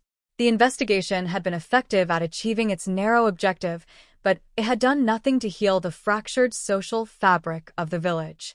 The process had been efficient, cold, and entirely, painfully alien. It had successfully identified the perpetrator, but it had left the community to struggle with the realization that their peace was now inextricably tied to the whims and the laws of an external, military power. The investigation was not merely a search for truth. It was a demonstration of the power dynamic that defined their existence, a reminder that they were subjects of a naval administration that operated according to its own rigid, unwavering logic. As the investigation reached its conclusion, the community of Fagatogo found itself trapped in a state of painful transition, waiting for the final, inevitable hammer of justice to fall. The evidence, now gathered and organized with the cold, meticulous precision of a military operation, pointed irrevocably toward a single, fatal conclusion, a destiny that Amoa had carved out for himself when he chose to act on his hatred. The investigative phase had provided the answers that the naval law demanded, but it had provided none of the comfort that the grieving village so desperately needed. The silence that had once been the backdrop of their peaceful lives was now replaced by the heavy, expectant silence of the coming trial, a period of waiting where the community could only contemplate the, by then, inevitable consequences of the blood that had been spilled on their soil. The investigation had successfully and permanently brought the shadows of the outside world directly into the center of their existence. The legal proceedings that followed the investigation were conducted under the auspices of a military tribunal, an institution that stood in stark, imposing contrast to the traditional, community-based methods of dispute resolution that the people of Fagatogo had practiced for generations. For the indigenous population, this was not merely a trial, it was the final, overwhelming assertion of a foreign power's dominance over their internal lives. The proceedings took place within the austere, functional environment of the naval base, a setting defined by its strict adherence to protocol, hierarchical discipline, and an atmosphere of cold, bureaucratic neutrality. The judges were high-ranking naval officers, men accustomed to the precise navigation of ships and the management of strategic maritime interests, who were now thrust into the role of arbiter of life and death in a society they barely understood. This profound disconnect between the tribunal and the community created a surreal, haunting quality to the entire trial. The language spoken, the procedures followed, and the legal philosophy applied were all rooted in the distant, industrialized mainland United States, bearing almost no relation to the intricate, culturally nuanced reality of the Samoan village. Yet, within the walls of this makeshift military courtroom, these procedures were the absolute, undisputed law of the land, and every participant was bound by their rigid, unyielding logic.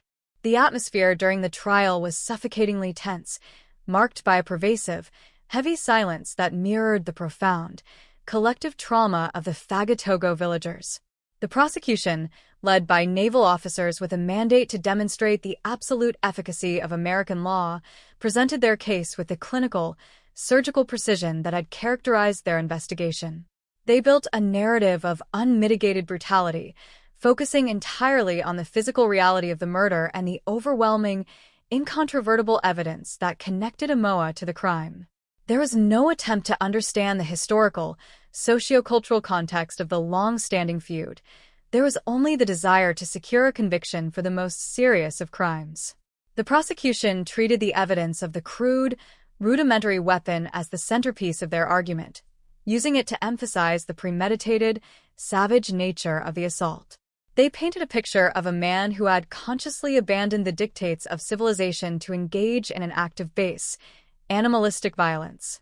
Each witness testimony was carefully parsed and presented, stripped of the emotional weight and social implications that the villagers would have understood, and instead reframed as factual, forensic evidence to support the narrative of a clear-cut, capital offense. For Amoa, the trial must have been an experience of profound, alienating isolation. He sat in the defendant's chair, a native son of a small, interconnected community now entirely stripped of his social identity and standing, forced to defend himself against a system that spoke a language he could not truly engage with. His defense, such as it was ultimately swallowed by the sheer, crushing momentum of the prosecution's case. There was no nuanced discussion of mitigating factors or the complex, long-festering psychological distress that had led him to that fatal, ruinous morning. The naval court was not a forum for social or psychological inquiry. It was a mechanism for the administration of punitive justice. The evidence was presented as a closed loop, an inescapable, logical progression from the existence of an unresolved conflict to the selection of a weapon, and finally to the brutal, irreversible destruction of a human life. The defense counsel, assigned through the military apparatus, was constrained by the same parameters, and any attempt to introduce context or humanize the defendant was largely dismissed as irrelevant to the core question of guilt under the Naval Code. The courtroom itself, with its hard surfaces, muted, uniform colors, and strictly regulated behavior, served as a constant reminder of the power imbalance. The villagers who attended the proceedings, sitting in the designated gallery, were reduced to spectators in the process of deciding the fate of one of their own, forced to watch as their reality was translated into the stark, abstract terms of an American military tribunal. The cross-examinations were aggressive, designed to highlight contradictions and eliminate any doubt, leaving no room for the complexity of human motivation or the potential for mercy. The naval judges maintained a posture of detached, absolute authority, their decisions governed by their interpretation of the law, not by the values or traditions of the people they governed. As the trial progressed, it became increasingly evident that the outcome was a foregone conclusion. The gravity of the crime, the clarity of the evidence, and the need for the administration to establish a firm, deterrent precedent left very little room for alternative, less definitive interpretations. The culminating moment of the trial, the delivery of the verdict and the subsequent sentencing, arrived with an ominous, suffocating certainty. When the court officially declared Amoah guilty of the murder of Sela, the room seemed to contract, the silence deepening into something heavy and absolute. The punishment mandated by the military code for a crime of this nature was death, and the method specified was hanging. The announcement of the sentence was delivered with the same sterile, procedural tone that had characterized every other aspect of the trial, a cold, clinical statement of fact that carried the weight of an final, insurmountable reality. The reaction of the community, both in the courtroom and in the village, was a complex mixture of shock, grief, and a profound, paralyzing sense of hopelessness. The imposition of the death penalty was not merely the punishment of an individual, it was a profound, symbolic event that marked the limits of the military's patience and the severity of their justice. The psychological impact of the sentence on the residents of Fagatogo was transformative. The reality that a member of their community was to be publicly executed by the foreign administration caused a fundamental, permanent shift in their perception of the naval presence. They had seen the law, which they had initially viewed as a potential, external arbiter of peace, reveal its most draconian, unyielding face. The realization that their home was the site of an upcoming state-sponsored death introduced a new, chilling dimension to their life under naval rule.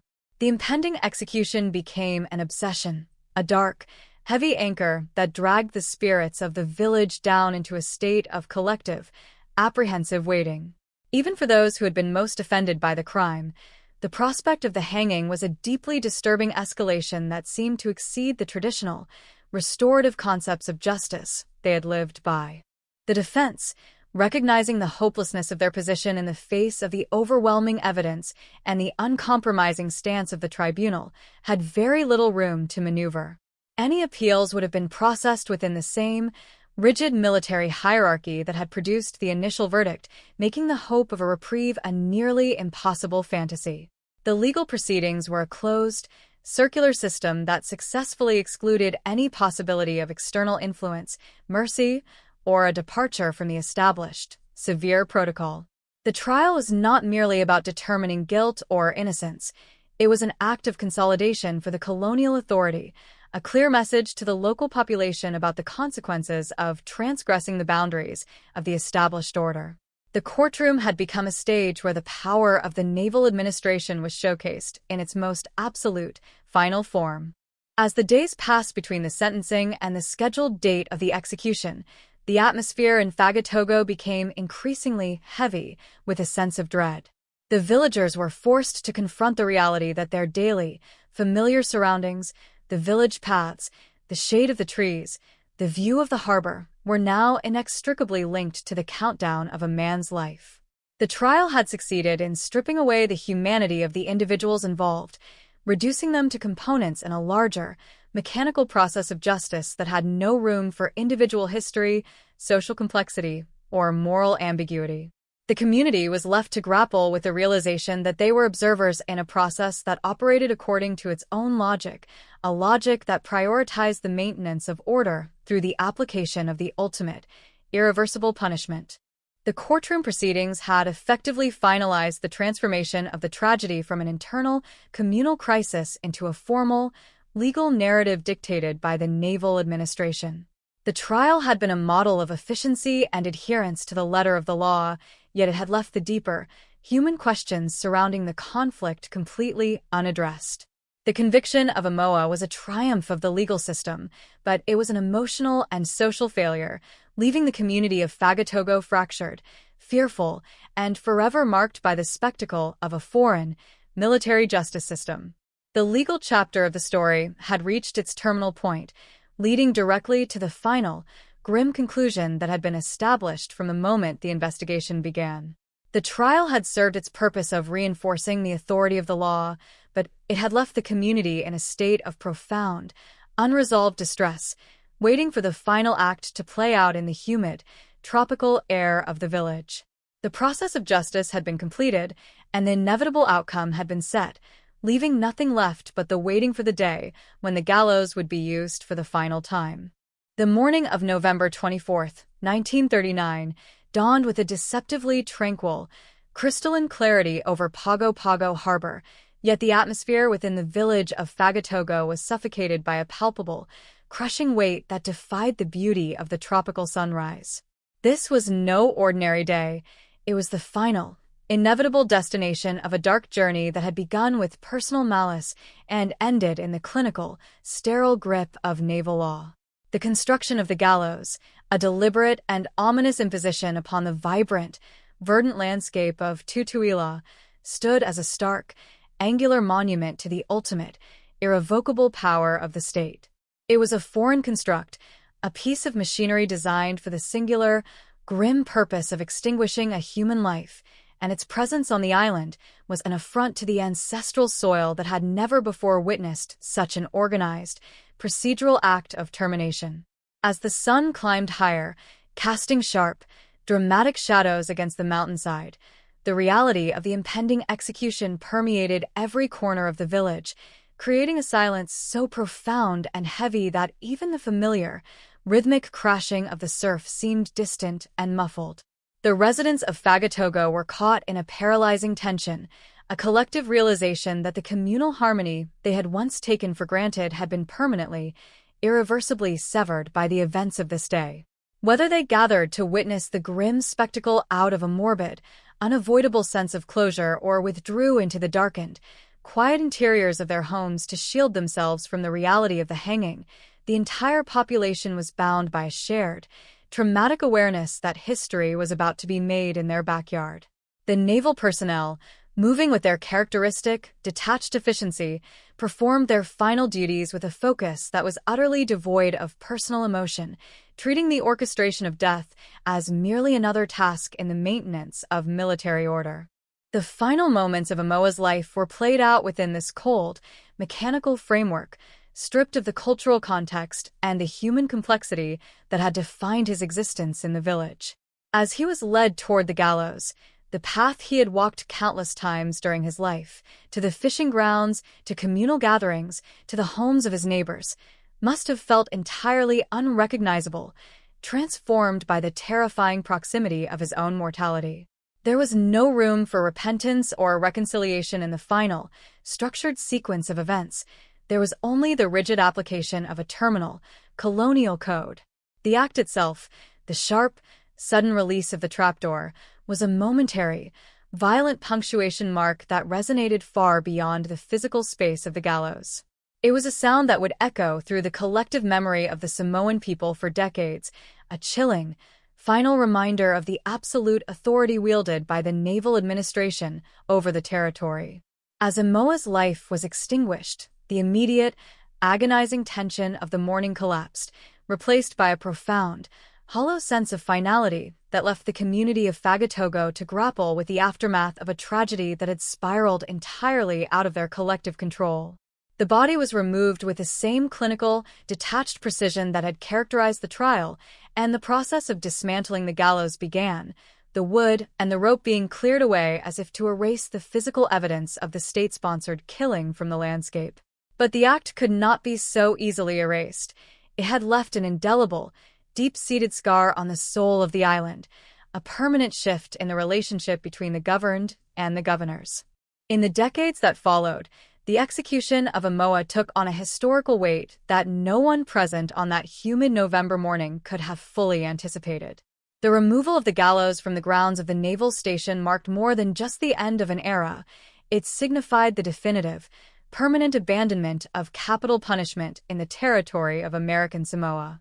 From that day forward, through the profound, global transformations of a Second World War, the shift toward geopolitical autonomy, and the slow, steady progress of the 21st century, the government in American Samoa never again returned to the practice of the death penalty. This nearly century-long trajectory has effectively established the territory as a de facto abolitionist jurisdiction, a rare, quiet beacon of restraint in a world that has frequently utilized the ultimate punishment as a tool of social and political control.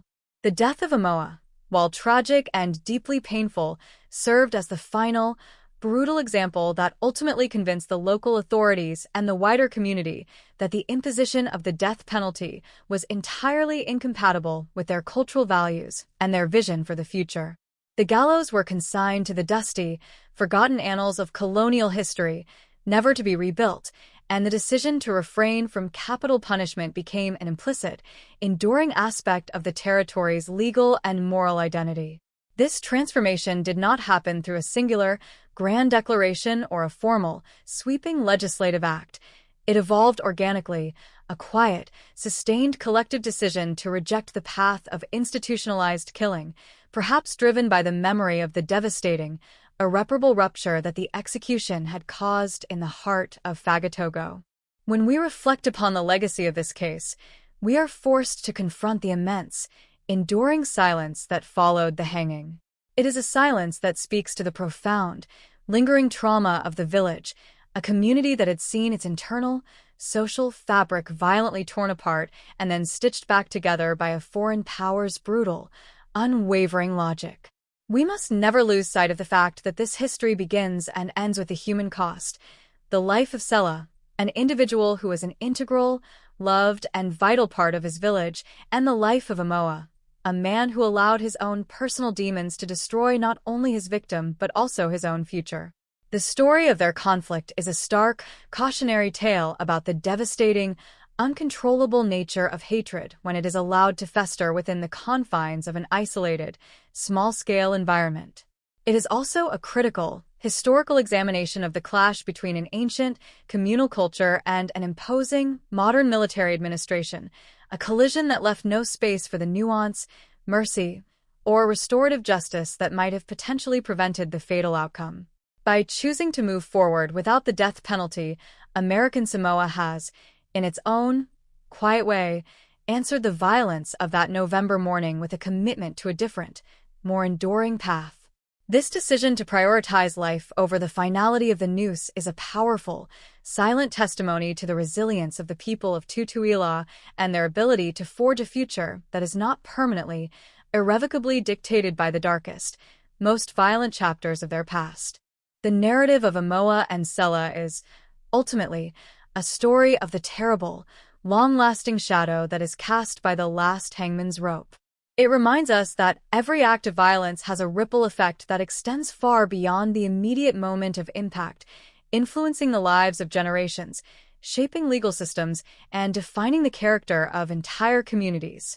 For those of us looking back at the year 1939, it is easy to view the execution as a distant, almost mythic event, but it was, in reality, a deeply personal, earth-shattering reality for every resident of Fagatogo. It was a day of profound, unbearable sadness, a day when the community was forced to look directly into the eyes of the absolute, cold monster they had unknowingly nurtured. Yet, it was also the day that set them on a different trajectory, one that ultimately led them away from the gallows and toward a future where the death penalty has no place. The nearly 90 years of restraint that have followed since that fateful day serve as a powerful, silent epilogue to this story, a testament to the fact that societies, like individuals, can learn from their deepest, most painful tragedies. When we think of the last hanging, we must remember not just the finality of the death, but the lasting, profound decision that it triggered, a decision to stop the cycle, to discard the machinery of execution, and to embrace a different kind of justice. The gallows in Fagatogo are gone, reclaimed by the lush, tropical growth of the island and the steady, forward march of time, but their absence is perhaps their most enduring, meaningful legacy. It is a legacy of quiet, persistent peace, a legacy that encourages us to continue reflecting on the immense, immeasurable value of human life and the importance of finding ways to address our deepest, most bitter conflicts without resorting to the ultimate, irrevocable act of killing. The story of Fagatogo in 1939 is a story that still resonates, still teaches, and still demands our deepest, most sincere empathy for everyone who is forever, fundamentally changed by the shadow of the final, tragic noose. It is a story that, in the quiet, reflective spaces of our own modern lives, invites us to consider the power of our choices, the weight of our histories, and the potential for any community to rise from the ashes of its own darkness to embrace a more humane, compassionate way of being. In the end, the history of American Samoa is not defined by the one who was hung, but by the fact that he was the very last, and that the island chose, collectively and permanently, to walk away from that dark, terminal tradition, leaving it to rest in the long, silent shadow of the deep Pacific. The echoes of the gallows in Fagatogo did not vanish into the tropical heat of the Pacific, but rather settled into the consciousness of the Samoan people, becoming a silent, cautionary foundation for the generations that followed. As we look back from the vantage point of the 21st century, the execution of Amoa serves as a stark, defining boundary between an era of colonial imposition and the subsequent evolution of local legal philosophy. The transition from a territory where the state could, and did, exercise the ultimate power of death to one where that power has been effectively renounced for nearly 9 decades is a remarkable, profound shift. This long period of de facto abolition is not merely an absence of action. It is a persistent, cultural rejection of the finality that the rope represented. The tragedy in Fagatogo forced the community to confront the harrowing reality of state-sanctioned violence at their own doorstep, and in doing so, it inadvertently laid the groundwork for a future where such an event would be viewed as an unthinkable departure from the values of their society. The institutional memory of that day, the sound of the trapdoor, the visual weight of the gallows against the lush greenery, and the collective grief that permeated the village, acted as a self-correcting mechanism, ensuring that the dark machinery of the past remained dismantled, rusted, and forgotten. This enduring legacy is deeply intertwined with the traditional Samoan concepts of restorative justice and communal harmony. While the naval administration of the 1930s operated under a rigid, westernized system of retributive justice, where a life taken must be paid for with a life given, the local culture historically prioritized the resolution of conflict through dialogue, compensation, and the reintegration of individuals back into the social fabric. The clash between these two ideologies reached its peak in the courtroom of the Naval Tribunal, but the subsequent decades have seen the local perspective slowly but surely asserting its influence.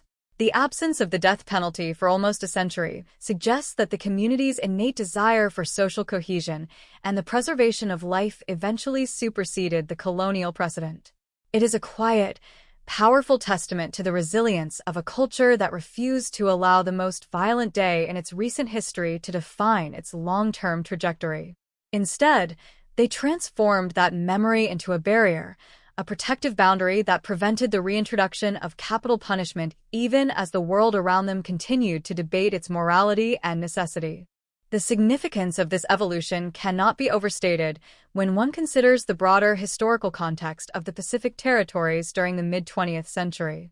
American Samoa occupied a unique position, caught between the strategic requirements of a global superpower and the deeply held, centuries-old traditions of its indigenous people. The execution of Amoa was the final, brutal punctuation mark of an era that viewed the territory primarily as a military asset to be managed and disciplined. However, as the world moved into the post-war era, the relationship between the governing and the governed began to shift, and the legal systems of the territory started to reflect the specific, localized needs and values of the people. The fact that the gallows were never again used suggests that the legal framework in American Samoa, though still influenced by the United States, was effectively insulated from the cycles of punitive fervor that periodically gripped other jurisdictions. This insulation was likely forged in the shadow of the 1939 execution, serving as a constant, silent reminder that the state's involvement in the death of a citizen is a profoundly destabilizing, traumatic event that carries costs far greater than any perceived benefit of deterrence or retribution. When we consider the lives of Sela and Emoa, we must also acknowledge the inherent, tragic vulnerability of individuals living in environments where the law is imposed from the outside. Both men were victims of a system that failed to address the root causes of their conflict until it was far too late, at which point the only response available was the final, definitive resolution of the gallows. If we reflect on the potential paths not taken, the mediation that might have occurred in a traditional setting, the intervention that might have de-escalated the tensions had it been grounded in cultural understanding rather than naval regulation, the tragedy becomes even more pronounced. The execution did not solve the problem of human violence. It merely removed one individual from the scene and left the surviving community with a legacy of trauma and a newfound, chilling awareness of the state's absolute power. The subsequent choice to never again utilize that power represents a fundamental, mature recognition that killing, even when sanctioned by law, does not lead to the restoration of order or the healing of the communal spirit. It is a lesson that has been learned, applied, and passed down, shaping the legal identity of American Samoa for nearly a century. The story of the last hanging is not a story about the justice of the verdict, but rather a story about the heavy, lingering price of violence and the subsequent, persistent human desire to create a more humane society. As we contemplate the nearly 90 years that have passed, we find that the most profound observation is not the horror of the crime or the rigidity of the punishment, but the quiet, persistent absence of that punishment in the years that followed. The vacuum left by the dismantling of the gallows has been filled with a commitment to life, a testament to the fact that societies do not need to be perpetually locked in the cycles of retributive violence that characterize the colonial experience.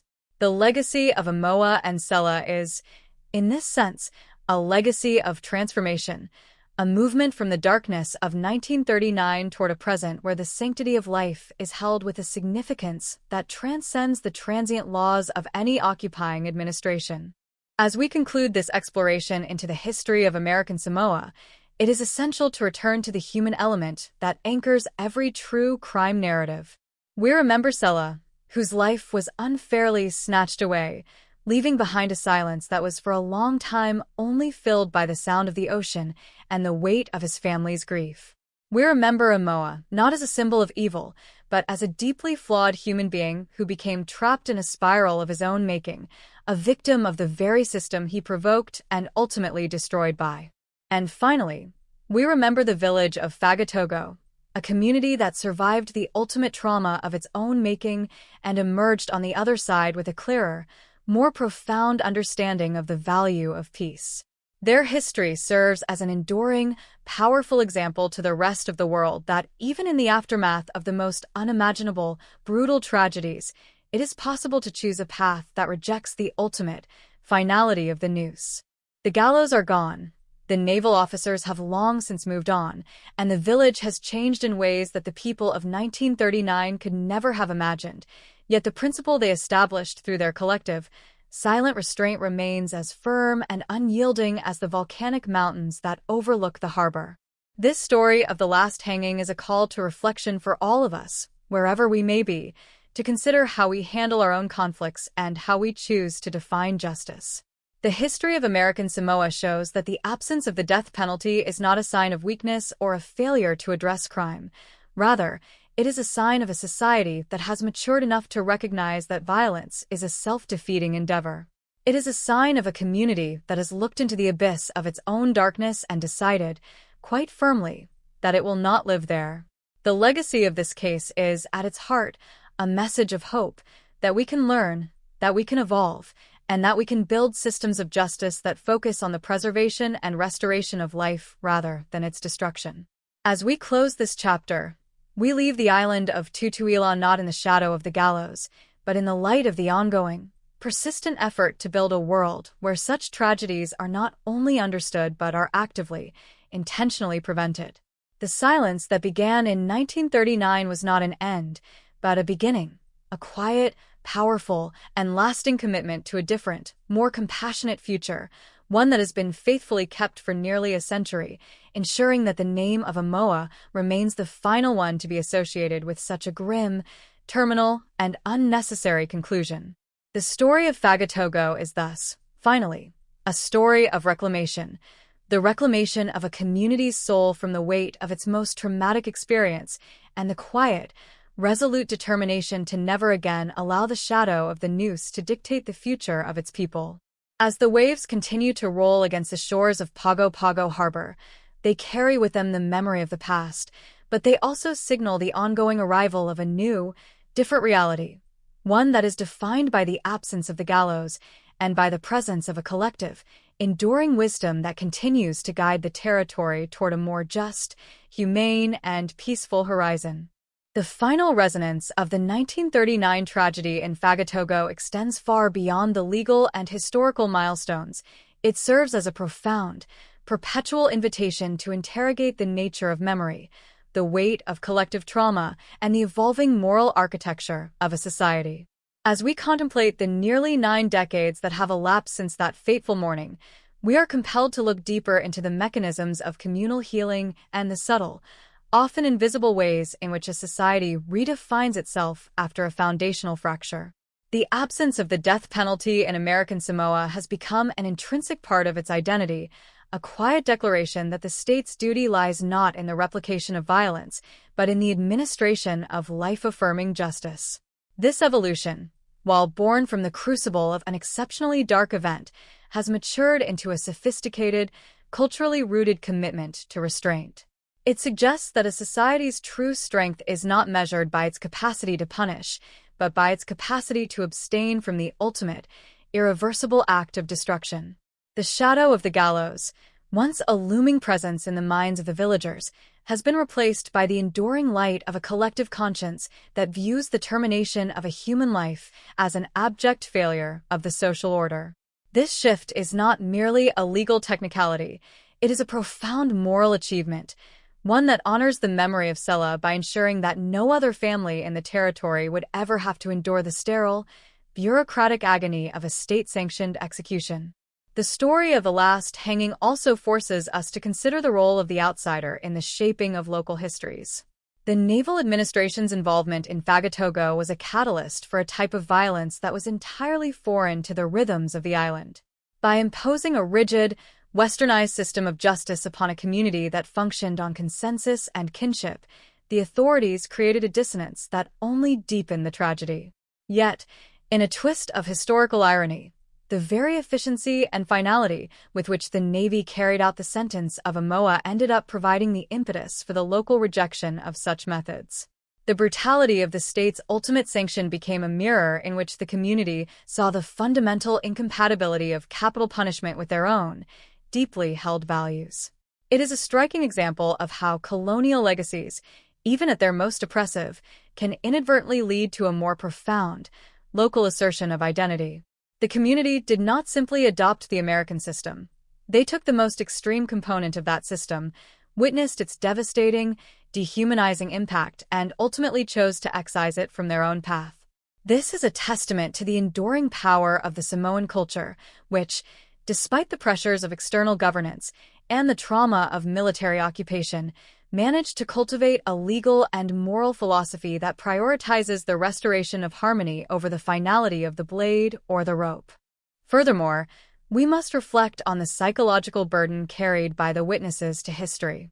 For those who lived through the events of 1939, the memory of the execution was a private, heavy weight. In the decades that followed, as the younger generations grew up in a territory that had effectively banned the death penalty, the narrative of the hanging became a lesson in the dangers of unchecked emotion and the necessity of communal vigilance. It transitioned from a vivid, traumatic memory to a cautionary tale, a foundational myth that underscored the fragility of peace. The children and grandchildren of Fagatogo heard the stories of Sela and Amoa, not as a celebration of justice, but as a stark illustration of the catastrophic consequences of unresolved grievance. This transmission of memory is crucial. It keeps the past alive in the present, not as an anchor that holds the community back, but as a compass that directs them toward a future where such violence is no longer a possibility. The legacy of 1939 is thus a living one, woven into the very fabric of the territory's daily life, informing the way disputes are managed and the way the value of human life is taught. In considering the broader, global implications of the American Samoan experience, we find a compelling argument for the restorative power of judicial restraint. The global debate over capital punishment often feels abstract, bogged down in utilitarian arguments about deterrence or the fallibility of the legal process. However, the experience of Fagatogo brings this debate into the realm of the human and the local. It demonstrates that when a community takes ownership of its own legal destiny and chooses to ground that destiny in the sanctity of life, it creates a more resilient, stable, and morally coherent society. American Samoa serves as a unique case study in how a small, geographically isolated, and culturally distinct population can successfully chart its own course away from the violence of the past. It offers a beacon for other jurisdictions that are currently struggling with the weight of their own histories of state-sanctioned death. The lesson from Fagatogo is that the abandonment of the death penalty is not an abandonment of justice. It is the ultimate affirmation of a society's belief in its own capacity for empathy, growth, and long-term, restorative harmony. As we look toward the future, the story of Sela and Emoa will continue to echo through the halls of history, serving as a reminder of the fragility of human peace and the profound, transformative power of the choices we make. The gallows in Fagatogo may have been dismantled, but their impact continues to shape the legal landscape of the territory. The commitment to abolition, once established, has become a source of communal pride, a defining feature of the American Samoan identity. It is a choice that is renewed every day that the territory remains free from the shadow of the executioner. For those of us who investigate the darker corners of human history, the story of Fagatogo provides a rare and necessary glimpse into the light that can emerge from the depths of a profound, collective catastrophe. It challenges us to look beyond the immediate carnage of a crime and to consider the long-term, curative potential of a society that decides, once and for all, that the machinery of death has no place in its future. The journey from the humid, tense morning of November 1939 to the present day is a journey of profound moral maturation. It is a path that is navigated through the thickets of colonial intervention, the pain of personal betrayal, and the lingering scars of trauma, all to arrive at a destination of quiet, firm restraint. As we close the book on the last hanging in American Samoa, we are left with an image of a community that has found its own way, that has honored its past by learning from it, and that continues to move forward with a deep, abiding respect for the complexity and the inherent, inalienable value of every human life. The story is finished, but its echoes remain, a quiet, insistent murmur in the Pacific breeze, telling us that there is always another way, that it is never too late to turn away from the path of violence, and that the most powerful thing a society can ever do is to put down the instruments of its own darkest impulses and choose, instead, to live. This is the ultimate, enduring, and triumphant conclusion to the saga of Fagatogo, a story that began in the dark but found its way into the light, leaving behind a legacy that will continue to resonate for as long as there are people who believe in the promise of a more humane and compassionate world. We leave Fagatogo with a quiet confidence that the lesson has been learned, that the sacrifice has been understood, and that the future of this beautiful, volcanic land will be defined, not by the last hanging, but by the nearly 100 years of life and humanity that have followed it, a triumphant span of time that stands as an eternal monument to the choice to remain free from the terminal, cold, and dehumanizing shadow of the rope. The long shadow cast by the events of 1939 in Fagatogo has, over the course of nearly a century, transformed from a source of acute, localized terror into a cornerstone of the territory's moral geography. To understand the significance of this transition, one must recognize that the abandonment of the death penalty was not an immediate or inevitable conclusion, but rather a slow, deliberate accumulation of collective wisdom. In the immediate aftermath of the hanging, the village was submerged in a profound silence, a state of shock that transcended simple mourning. The realization that the mechanism of death had been imported, assembled, and activated by a foreign administration created a deep-seated cultural dissonance. The people of Tutuila had long operated under systems that sought to rebalance the scales of society through communal engagement, not through the mechanical, terminal efficiency of a rope and trapdoor.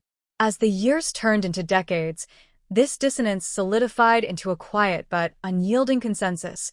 The state-sanctioned destruction of a human being, regardless of the heinous nature of their crime, was fundamentally incompatible with the soul of the islands.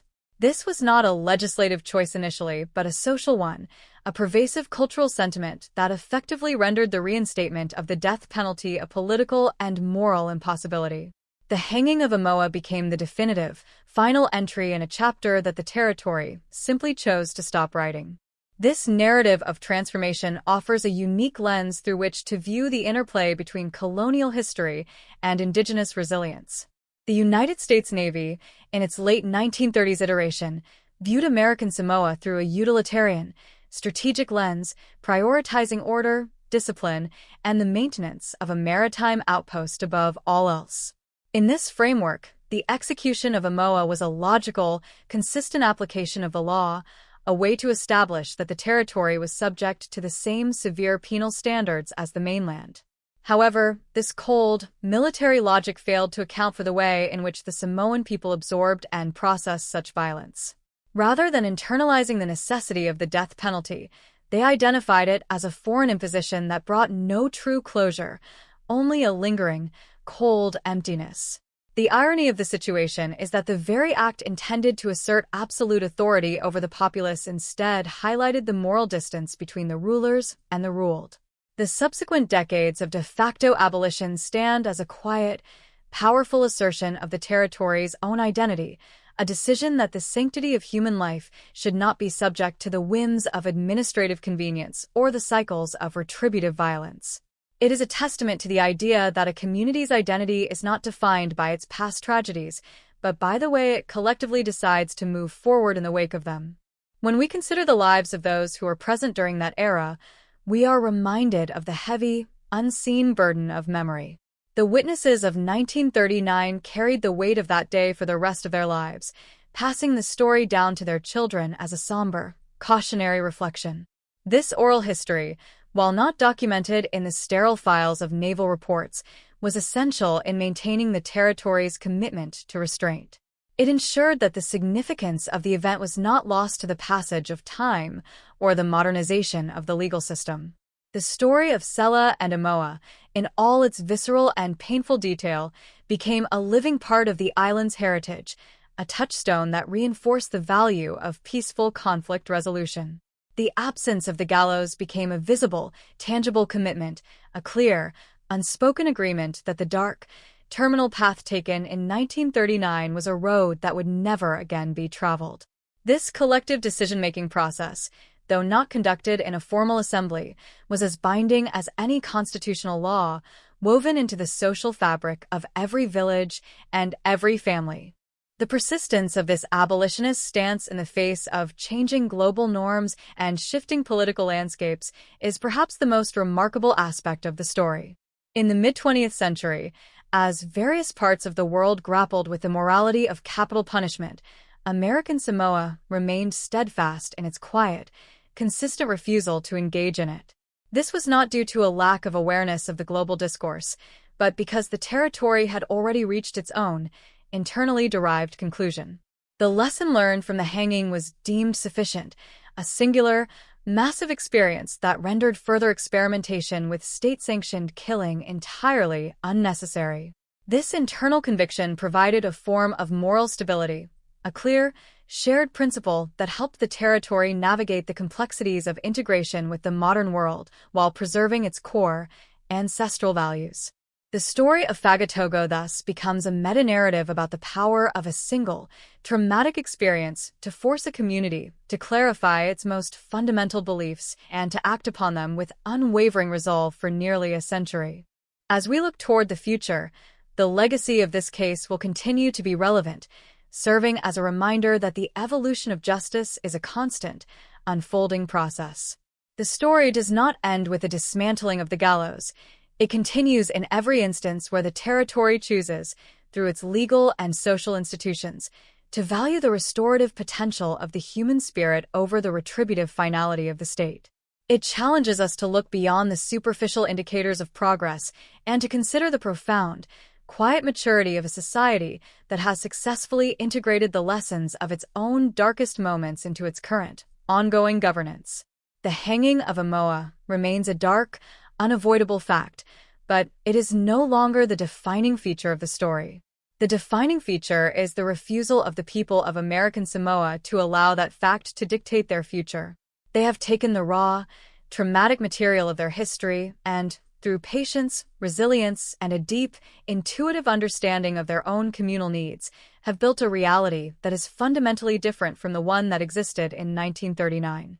This final reflection brings us back to the heart of our mission, to honor the humanity of those caught in the web of history. We honor Sela, the man whose life was taken, by ensuring his story is not forgotten but is instead framed as a powerful, enduring plea for the preservation of life. We honor the community of Fagatogo by recognizing their ability to withstand the pressure of foreign imposition and to emerge with their core values intact. And we acknowledge the historical significance of the naval administration, not as an ultimate authority, but as a catalyst that inadvertently set the stage for a unique, localized evolution of justice. The story of American Samoa is a triumphant, quiet narrative of reclamation, a story that resonates far beyond the shores of Pago Pago Harbor, offering a beacon of hope to anyone who believes that the cycle of violence can be broken and that the future can be shaped by our shared, collective commitment to humanity. As the Pacific tides continue to wash against the volcanic coastline of Tutuila, they carry the echoes of the past into the present, a constant reminder that the choice to abstain from the death penalty is not just a policy, but a profound, ongoing, and vital affirmation of life itself. The story of the last hanging is now a testament, a living monument to the enduring truth that while we cannot change the actions of those who came before us, we have the complete, sovereign power to choose how we respond to the legacies they leave behind. In this, the people of American Samoa have succeeded beyond measure, leaving the world with a legacy that is quiet, firm, and entirely, beautifully humane. This conclusion is the ultimate gift of the territory to the global conversation on justice, a final, clear, and resonant voice from the deep Pacific that speaks to the power of memory, the resilience of the human spirit, and the absolute, immutable value of existence. The history of the territory is not written in the blood of the condemned, but in the peaceful, steady, and compassionate heartbeat of a people who, having looked into the darkest valley, decided to walk toward the light, leaving the gallows behind forever, in the silent, cooling shadows of the past, as a testament to the fact that they have chosen, and will continue to choose, the path of life. The story ends not in death, but in a long, sustained, and meaningful affirmation of the human capacity to learn, to grow, and to hold onto the fundamental, sacred dignity of every individual, regardless of their past or their transgressions, ensuring that the legacy of Fagatogo will continue to serve as a beacon of restraint for many, many generations to come, standing firmly against the dark, terminal tide of state-sponsored finality. The final reflection on the events of 1939 in Fagatogo necessitates a deep, contemplative gaze into the enduring nature of history and the ways in which a singular, tragic occurrence can permanently alter the moral architecture of an entire society. As we conclude this examination, we find ourselves standing not at a point of closure, but at the threshold of an ongoing, living legacy that continues to define the legal and ethical landscape of American Samoa. The nearly 90 years that have passed since the final execution on the island are not merely a passage of time. They represent a sustained, collective choice, a quiet but firm resistance against the normalization of state-sponsored killing. This choice, initiated in the aftermath of a deeply personal and horrific trauma, has crystallized into a fundamental aspect of the territory's identity. It is a testament to the resilience of a culture that, despite the overwhelming influence of external military governance and the crushing weight of its own internal conflicts, found the strength to redefine the boundaries of justice based on its own ancestral values of communal restoration and the inherent sanctity of human life. The story of Sela and Amoa, while tragic in every conceivable aspect, has become the anchor for this identity, a constant, silent reminder of the catastrophic cost of unresolved hatred and the subsequent, terminal failure of retributive punishment. To understand why this legacy has remained so resilient, one must consider the profound, quiet influence of the Samoan way of life, which emphasizes the interconnectedness of all individuals and the importance of preserving the social fabric through patience, empathy, and dialogue. When the naval administration introduced the gallows, they were introducing a tool that was fundamentally alien to this philosophy. The hanging was not just an execution, it was a profound, symbolic intrusion of a foreign, industrial-style system of logic into a traditional space. The subsequent rejection of this system was not a rejection of the rule of law itself, but a refinement of what justice means within the specific context of tutuila. It was a recognition that true justice requires a degree of human proximity, social comprehension, and a commitment to healing that an impersonal, mechanical process of hanging could never achieve. This realization has permeated the legal consciousness of the territory, ensuring that the judicial system, while still operating within a broader framework, remains informed by the local imperative to preserve and honor life. The legacy of 1939 is thus a synthesis of the traumatic past and a more humane, thoughtful present, a synthesis that continues to guide the development of the territory's legal and moral standards today. Furthermore, we must address the enduring, haunting nature of the trauma that the execution inflicted upon the village of Fagatogo. Even nearly a century later, the memory of that day remains, though it has transformed from a source of active, daily grief into a foundational element of the community's historical memory. The trauma was not just the act of killing, but the sudden, violent erasure of the village's perceived invulnerability. The realization that their own neighbor could commit such an act, and that the state could respond with such cold, calculated finality, forced the people of Fagatogo to confront the most uncomfortable, dark aspects of their own existence. This confrontation was not brief. It was a lifelong project for those who were present, and it became a generational responsibility for their descendants. By documenting this history through our investigation, we are participating in the ongoing work of communal processing, ensuring that the lessons learned at such a high, terrible price are preserved and understood by those who live in a world that has largely moved past the immediate shadow of that event. It is a way of honoring the humanity of everyone involved, the victim, the perpetrator, and the witnesses, by refusing to let their experience be reduced to a mere historical footnote. The broader implications of this story for our modern understanding of justice are immense. We live in a world that is still deeply divided over the morality and efficacy of the death penalty. Proponents often argue that it provides necessary closure or serves as a vital deterrent, while opponents emphasize the inherent risk of error, the dehumanizing nature of the practice, and the possibility for rehabilitation. The experience of American Samoa offers a different, highly valuable perspective. It demonstrates that a society can intentionally opt out of the death penalty not because it is weak, but because it has matured to a point where it recognizes that the ultimate punishment is a regression. The territory's decision to remain abolitionist for nearly a century is not an absence of policy. It is the presence of a strong, persistent moral commitment. It serves as a living, breathing proof that it is entirely possible to maintain a stable, secure, and functioning social order without ever resorting to the finality of the noose. This is a message of hope and possibility that resonates far beyond the Pacific, offering a potential template for other communities that are seeking to break the cycle of retributive violence and move toward a more sustainable, human-centered vision of justice. As we look toward the future, the lessons of Fagatogo remain as relevant as ever.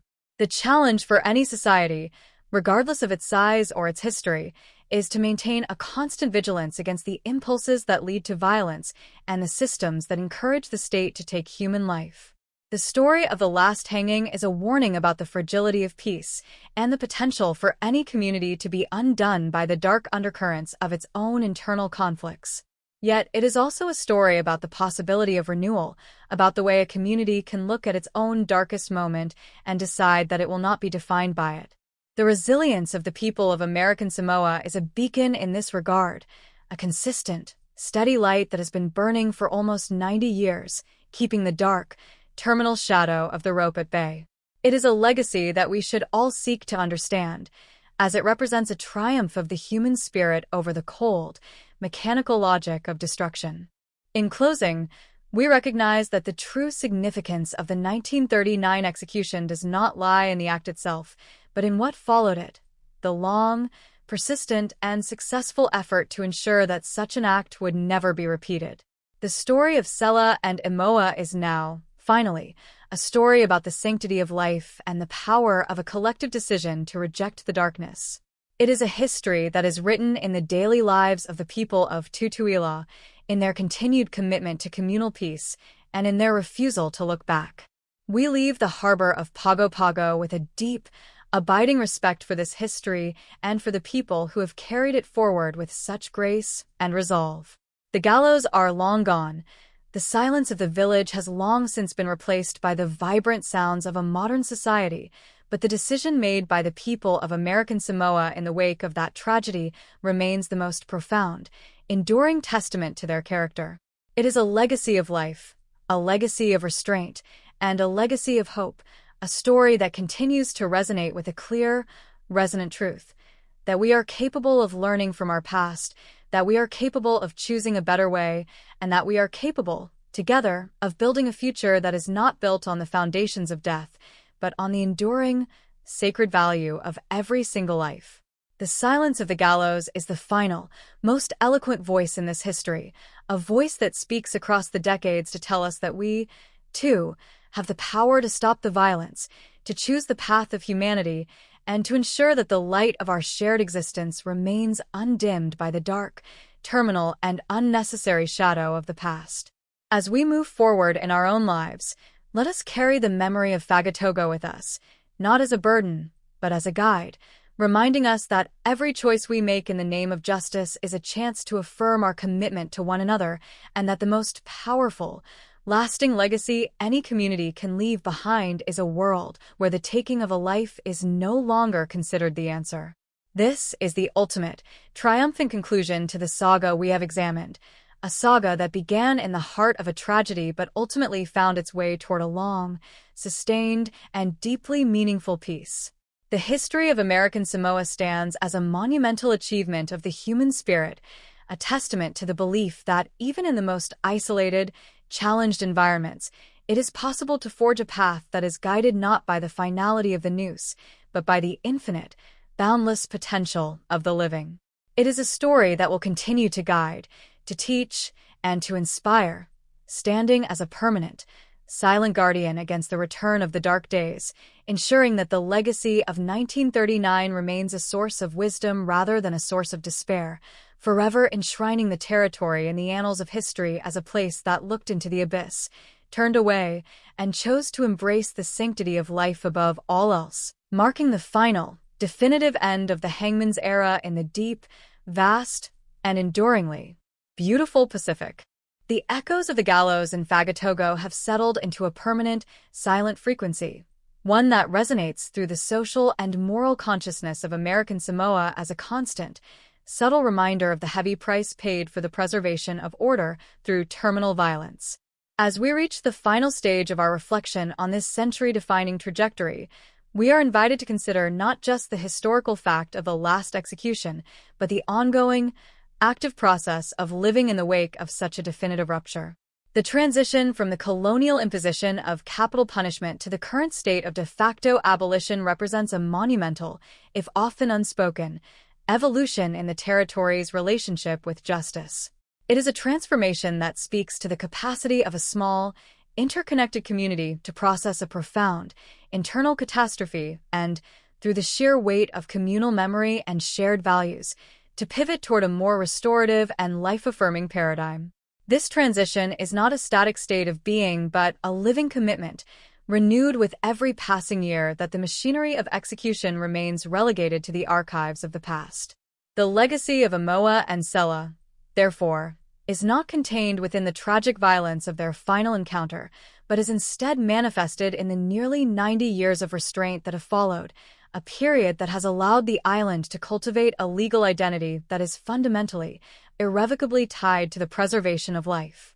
When we observe the modern reality of American Samoa, we see a society that has navigated the challenges of globalization, military influence, and internal growth without ever needing to revert to the archaic, dehumanizing practices of the gallows. This is a testament to the fact that the rejection of the death penalty was a deeply rooted, culturally resonant decision that transcended political shifts or external administrative pressures. It is an identity forged in the crucible of a specific, traumatic historical experience, one that taught the community that the state's involvement in the termination of a citizen's life does not restore balance to the social order but, instead, deepens the divisions and the trauma that are already present. The wisdom of this position is profound. It recognizes that violence, even when it is framed as the ultimate, necessary act of justice, tends to replicate the very impulses it seeks to suppress. By turning away from this cycle, the people of Tutuila have demonstrated a level of judicial and moral maturity that stands as an example for much larger, more complex jurisdictions across the globe. They have effectively shown that the rule of law can be robust, fair, and authoritative without ever needing to rely on the terrifying finality of the noose to assert its presence or prove its efficacy. The role of oral history and the intergenerational transmission of the 1939 tragedy must be central to our understanding of why this abolitionist stance has proven so durable. For the people of Fagatogo, the execution was never an abstract legal concept. It was a visceral, communal experience that left a lasting, indelible mark on the village. By passing down the details of the crime, the investigation, and the hanging, the community kept the moral stakes of the event alive. They ensured that the younger generations understood that the peace they enjoyed was not a matter of chance, but a deliberate, hard-won choice that required the rejection of the most extreme forms of state violence. This tradition of remembrance acted as a powerful, cultural prophylactic, guarding the territory against the resurgence of retributive fervor and ensuring that the narrative of the hanging remained a cautionary tale rather than a source of pride or validation. The story became a foundational pillar of their collective identity, a way of framing their communal values in opposition to the dark, terminal path that had been taken in the late 1930s. As we examine the broader implications for justice, it becomes clear that the case of American Samoa provides a profound, practical refutation of the idea that capital punishment is an essential or unavoidable component of a functioning society. The fact that the territory has remained peaceful and stable for nearly a century without the threat of the gallows is a powerful, empirical argument against the necessity of the death penalty. It suggests that when a community chooses to ground its legal system in the sanctity of life, it can create a social environment that is just as, if not more, secure than one that relies on the ultimate, irrevocable punishment of the condemned.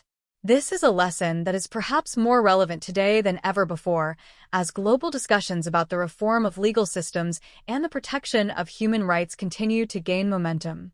The quiet, consistent example of American Samoa serves as a beacon, indicating that even the most deeply ingrained cycles of retributive violence can be broken if there is a sufficient, collective, and persistent commitment to a different, more humane way of being.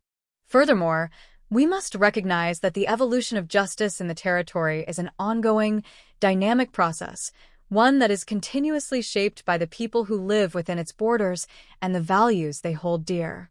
The legacy of the 1930s is not a constraint. It is a foundation, a starting point from which the territory continues to build its legal and moral infrastructure. This is evident in the ongoing commitment to restorative justice, the emphasis on communal dialogue, and the continued rejection of extreme penal practices. The history of American Samoa is thus a living narrative, one that continues to be written in the daily decisions and social interactions of its people. It is a story that proves that we are not the prisoners of our histories, but the active, sovereign creators of our futures, provided we have the courage to learn from our past and the commitment to forge a path that reflects our highest, most deeply held aspirations for a world where every life is treated with profound, enduring dignity. In reflecting on the tragedy that started this journey, we must maintain our focus on the human reality of the individuals who were lost and those who were left behind. The humanity of Sela and Emoa is the true, beating heart of this history. We honor them best not by repeating the violence that destroyed them, but by continuing to cultivate the peace that has defined the generation since their deaths. The story of Fagatogo is a testament to the fact that we can navigate the most devastating of circumstances and still, through a process of collective reflection and commitment, find our way toward a more compassionate reality. The silence of the gallows is the final, most eloquent voice in this narrative, a voice that speaks across the decades to tell us that we, too, have the power to stop the violence, to choose the path of humanity, and to ensure that the light of our shared existence remains undimmed by the dark, terminal, and unnecessary shadow of the past. As we close this chapter, we leave the island of Tutuila with the deep, abiding confidence that the lesson has been learned, that the sacrifice has been understood, and that the future of this beautiful, volcanic land will be defined, not by the last hanging, but by the nearly 100 years of life and humanity that have followed it. A triumphant span of time that stands as an eternal monument to the choice to remain free from the terminal, cold, and dehumanizing shadow of the rope. This legacy is a gift to us all, an invitation to consider the power of our choices, the weight of our histories, and the potential for any community to rise from the ashes of its own darkness to embrace a more humane, compassionate way of being. The story is finished, but its echoes remain, a quiet, insistent murmur in the Pacific breeze, telling us that there is always another way, that it is never too late to turn away from the path of violence, and that the most powerful thing a society can ever do is to put down the instruments of its own darkest impulses and choose, instead, to live. This is the ultimate, triumphant conclusion to the saga we have examined, a saga that began in the heart of a tragedy but ultimately found its way toward a long, sustained, and deeply meaningful peace. The history of American Samoa stands as a monumental achievement of the human spirit, a testament to the belief that even in the most isolated, challenged environments, it is possible to forge a path that is guided not by the finality of the noose, but by the infinite, boundless potential of the living. It is a story that will continue to guide, to teach, and to inspire, standing as a permanent, silent guardian against the return of the dark days, ensuring that the legacy of 1939 remains a source of wisdom rather than a source of despair, forever enshrining the territory in the annals of history as a place that looked into the abyss, turned away, and chose to embrace the sanctity of life above all else, marking the final, definitive end of the hangman's era in the deep, vast, and enduringly beautiful Pacific. The silence we leave behind is not one of emptiness, but one of profound, lasting, and transformative presence.